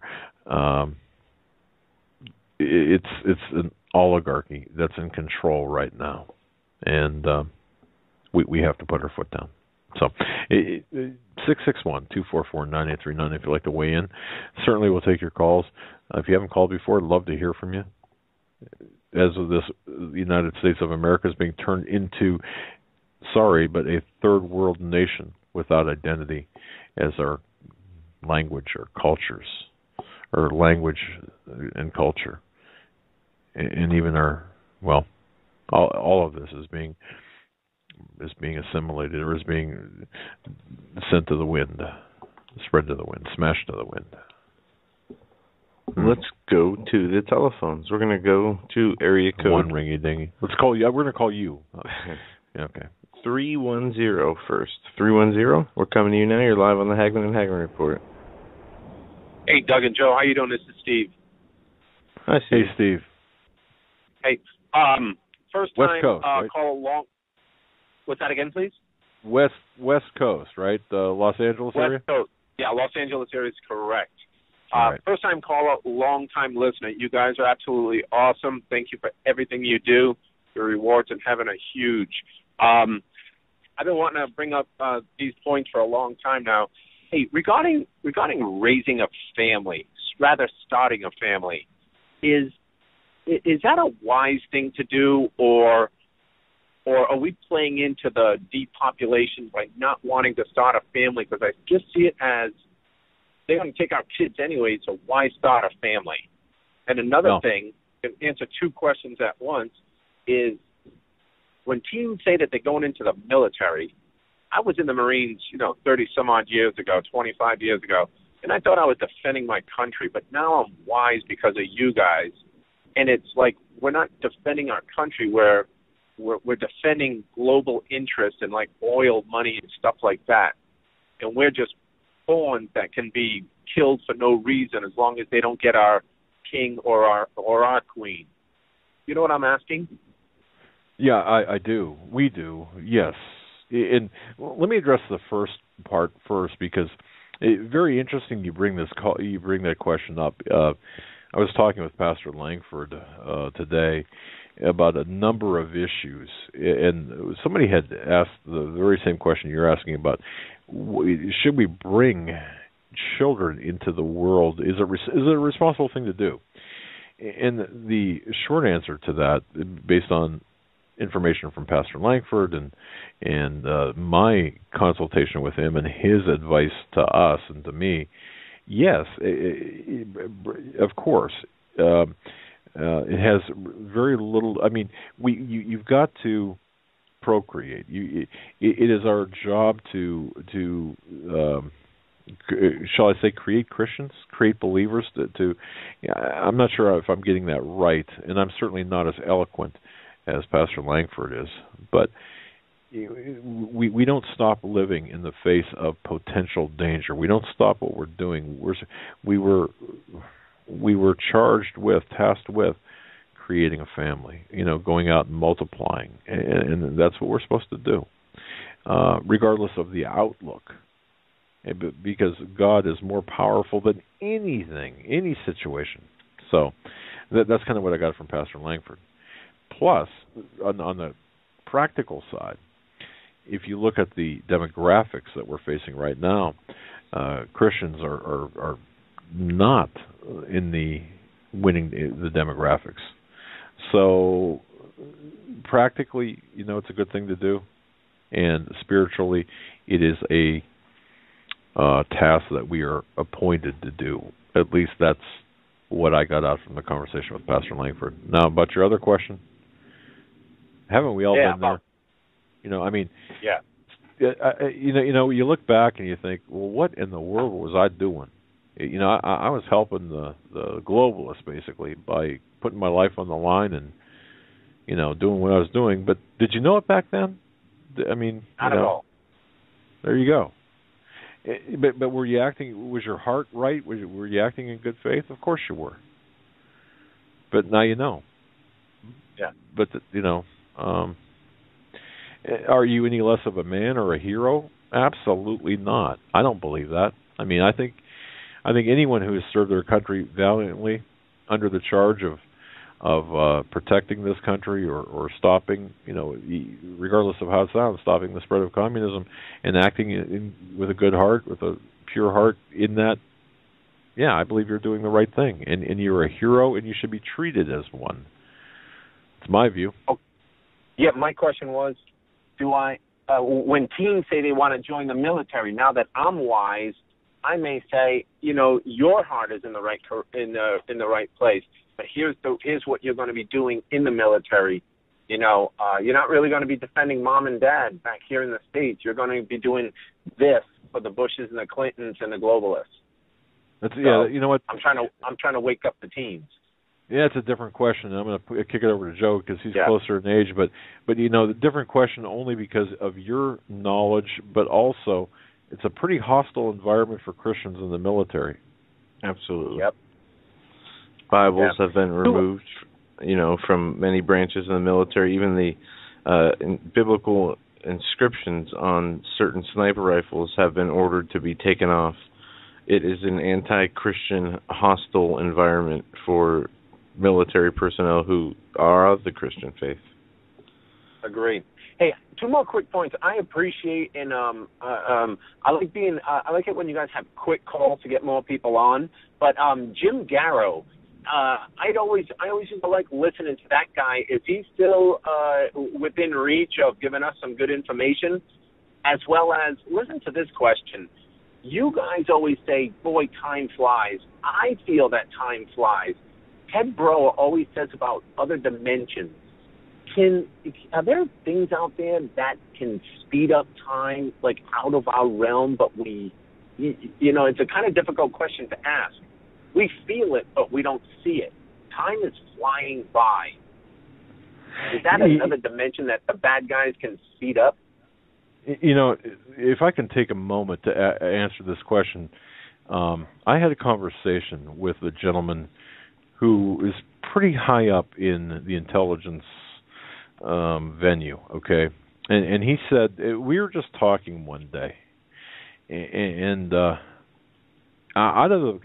somewhat out of the blue, he said, people talk about how the various presidents, for example, obviously age a little bit faster than the average person, or at least it's more noticeable. And I said, yeah, well, okay, some might attribute that to stress, but I think it's the specific age that they're elected and they, become, they serve. I mean, I think there's a lot of variables in there, but he countered back to me this, and this is what I'll leave you with to ponder, and the people to ponder. Can you imagine this? Imagine being the leader of the free world, or one of the most important people. We'll say there's dozens of them, and having someone put you in a room that has the characteristics of being able to stop time, or for you to download a whole bunch of information. Where, in other words, you walk into that room, it's Monday at 9:00, but to you, when you walk out of that room at Monday at 10:00, okay. But to you, it's it's about 6 months later, okay. And imagine doing that several times a month or several times a year. Just something to think about. Is that possible? I mean, is that even possible? Well, it was bandied about by someone in the intelligence arena that knows that there's different things out there. So, I think time and dimensions can be manipulated, and I think they are being manipulated. Yeah, I remember you saying that a couple months back. And one quick thing, then I'll get off. I like hearing other people speak and ask questions. Jim Garrow, if you guys could get him back, I sure would like to have us catch up to date on what he's been doing and what he has for us as well. Okay, all right. We'll see what we can do on that. Appreciate it. You guys are absolutely awesome. God bless you guys. Thanks, buddy. God bless you too. Thanks for the call. Have a great night. Bye. All right. Great caller. Moving right along here. We're going to go to area code 561 next. 561, we're coming to you. You're live on the Hagmann Hagmann Report. Hey. Hello, this Florida. is Phil McKenzie from Palm Beach. That's right. Go ahead. No, the Gold Coast, right? Or wait, I'm on the wrong side. Go ahead. Yeah, the other side. I was just calling to say two things. The first thing about abortion, I still get people arguing with me about it. I don't really get into it with them, but that's a term that was made up around, I think it was the 3rd century BC, as it was an Egyptian thing for like depopulation tactics, sometimes sacraments. Anyways, the next thing, I listen to Dan Duvall every week, and he had this guy, Francis B. on, and he talked about Phil Botha receives Christ as Lord. And Phil Botha was like a high priest, they call him Magus, in South America. And he gets into 28 doctrines of demons that just like expounds on regular day, like everyday things that people use, like astrology or lucky charms or superstitions or things of that nature, and that it's like specific doctrines to deceive people and lead them away from Christ, taught to maguses or high priests for centuries. It blew my mind when I heard him. So I got his book. Okay. All right. Well, okay. You mentioned two things. You mentioned abortion, and then the what would you call it? The demons, I guess, or the. Yeah, I guess you'd have to look up Dan Duvall's radio show or whatever. But the guy's name is Francis B., and he's the biographer of the book, and he was really good. If you ever get him on, he's kind of like a South African Russ Dizdar or something. Wow. Okay. Dan Duvall had talked. Huh? Did you say Dan Duvall? Yeah, he did say Dan Duvall, and I guess that was a guest on his show. We have had Dan on the show, and we do owe him a phone call. He did ask us to come on his show. Yeah. But we need to have him back on as well. So yeah, maybe we can hook up with him and. Okay. All right. Well, yeah. Love to hear I heard him. All right, brother. All right. All right. Thank you, guys. All right, man. Thank you. You have a good night. Sure. All right. That was a little choppy there. I couldn't hear him too well, but okay. Okay, let's see. Area code 210. 210, you're up next. Live on the Hagmann and Hagmann Report. Yeah, I don't know if you guys were able to hear ex-Congressman Michelle Bachmann on the second hour, particularly of the recent Jan Markell program. Did you hear that by any chance? No, I heard the quotes, yeah. It was absolutely fantastic, and it's broken through the media, world, and Huffington Post has captured it, and absolutely lambasting her, which is driving a huge amount of traffic to Jan's site, Understanding the Times, by the way. I was sitting in a restaurant, and I heard a guy talking about it, and he said, can you believe this Michelle Bachmann lady was talking about saying that Obama and America and end of time, just on and on. I was like, well, I got to look at this up, and I re-listened to her broadcast, and it's absolutely spot on. Michelle did a fantastic job with Jan Markell. I would encourage everyone to listen. Yeah, okay. This is the rapture. She was talking about the rapture in end times. All kinds of it. Yes, fantastic. Okay. And, the lampooning of it, I think, will end up. I think Jan Markell will see record traffic and hits on Olive Tree Views and Understanding the Times and her various sites. Okay. So, I had that link actually. Now that you mentioned it, I had that sent to me, and I think it was on SoundCloud. I'll have to listen to that now that you brought that up. But very good. I suggest you get her on your program if you can. Yeah, I'm sure we can. As a matter of fact, there is somebody that is a go-between that we can contact and have her come on, and I'm sure she will. So we'll be working on that. Great, thanks, gentlemen. Good job tonight. All right, brother. Thank you, man. Yeah, very good. I did get that email with a kind of a like a half a paragraph of. Interesting how people are looking at the Bible now and saying, wait a minute, Obama. I think that's if I understand it right, Obama is responsible for kind of hastening the. That's what she said. There was an article on Drudge. I think we're going to go to area code 253. I believe this is Jack. I saw he just called in, so hopefully the echo chamber is off. We're going to come to you now, Jack. Jack, you're up. Is Hey, this buddy. is this the Honorable Doug and Joe Hagmann of the famous Hagmann and Hagmann report? Well, there's that laugh. Not sure honorable, but infamous probably is more appropriate. But what's up, Jack? Hey, how you guys doing, brothers? It's been a long time since Ebola. Doing great. How about yourself? Yeah, I'm doing good, man. I'm blessed. You know, that was a good show last night with Pastor Langford and Steve Quayle, and I did that today. I went out and got me some dirt, and I'm on it. I'm going to do this, man.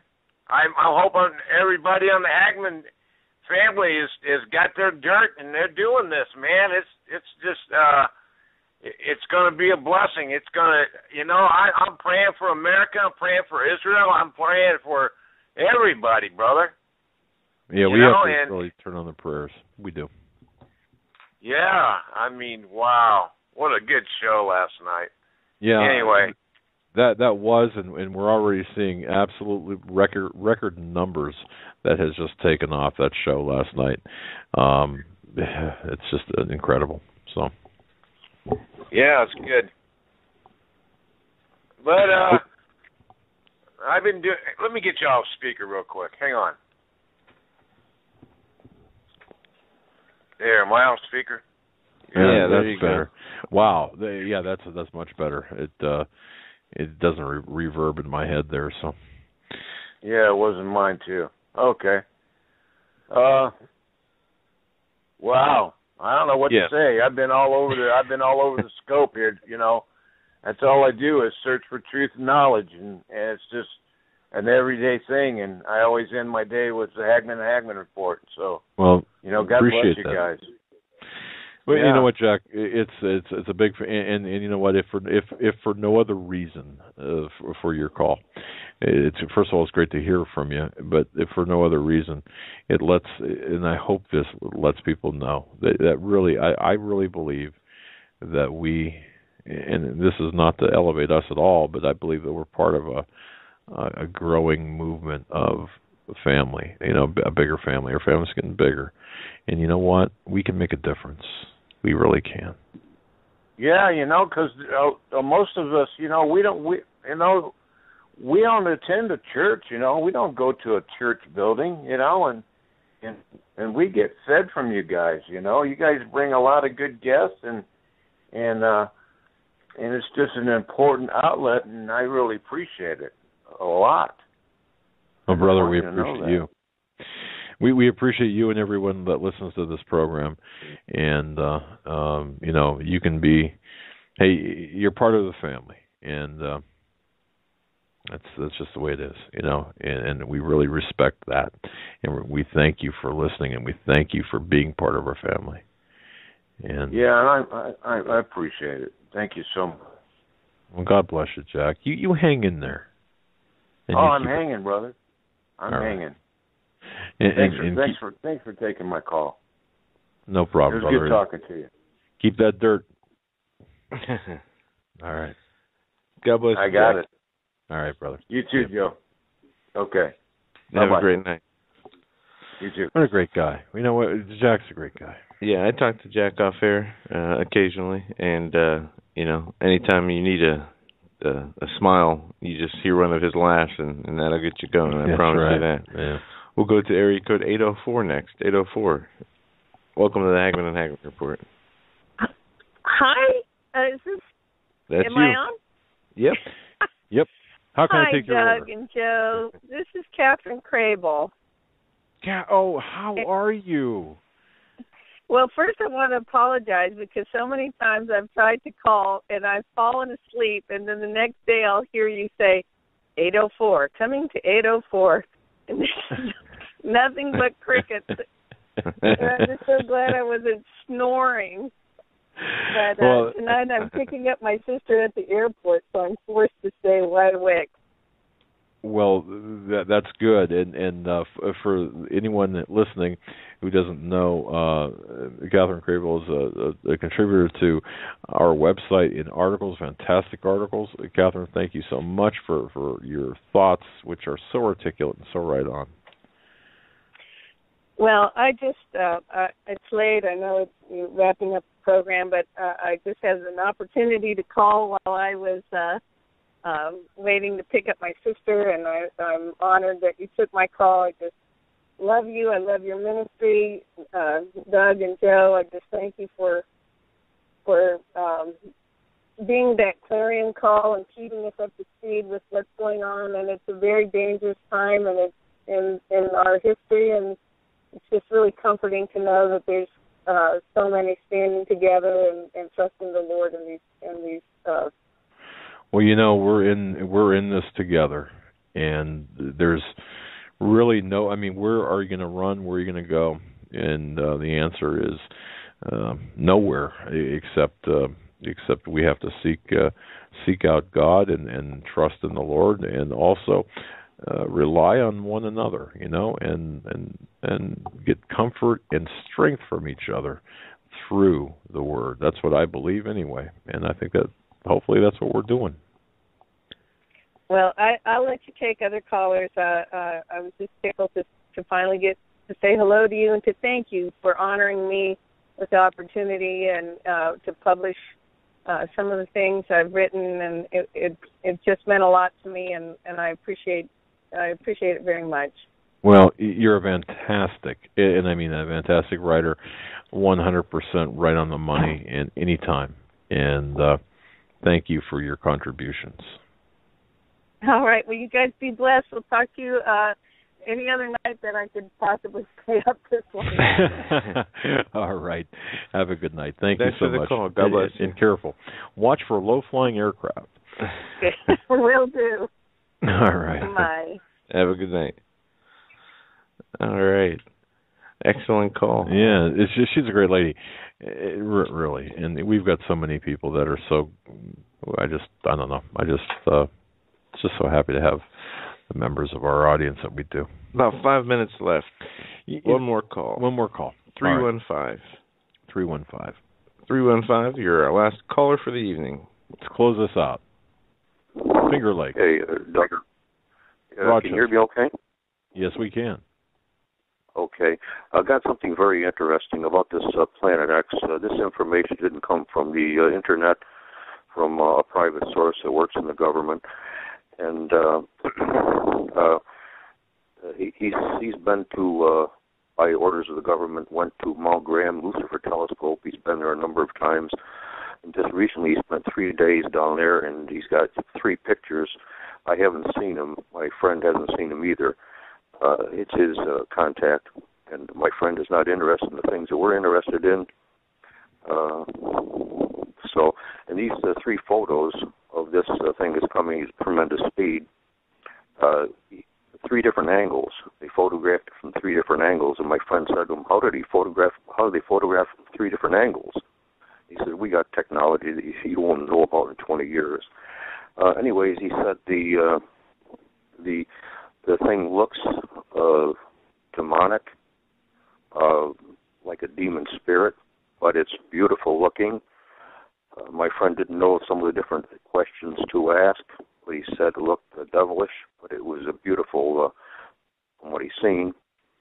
And all this talk about jade helm and other things, I've not heard this, and I did look on the Internet, but I've never seen it any place, that the government believes that this thing, when it comes, is going to cause an EMP. So I think that could be that's a new piece of information. I may get to meet the guy maybe in May. My friend said, why don't we go out to dinner sometime? He said, well, I can't now. I'm too busy, and maybe in May. So I don't know. And he's got really high clearances, but he's not divulging anything. And he said just the other day that he's got a new boss, and he can't divulge things, but if somebody asks him a question, then he can talk about certain things. So what do you think? Some new information there anyway. Interestingly enough, there's been a few reports very recently pertaining to the possibility of EMPs, not only from terrorist attacks, but from natural occurrences or things in nature. And the latest I saw from today from the Washington Examiner states, Department of Energy warns modern life threatened by terror. Climate threatens electrical grid. And it goes on to talk about a new report from the Department of Energy reporting that the aging electrical grid provides the most electricity to the nation, faces threats from storms caused by climate change, possible terrorist attack, and other unknown events. And this is, like I said, today is the latest. This is the latest article I've seen on a number of different articles pertaining to an uptick of EMP-related stories. I'll have to keep our eye on this. Oh, Bob Fletcher tomorrow. It's something that we can certainly query him about. Yeah. All right. It would be nice. It'd be nice to see those photos and know what he's seen. He spent 3 days there, and it's not the first time. He's known us about since 1992, and been there a number of times, and he's never seen anything like this.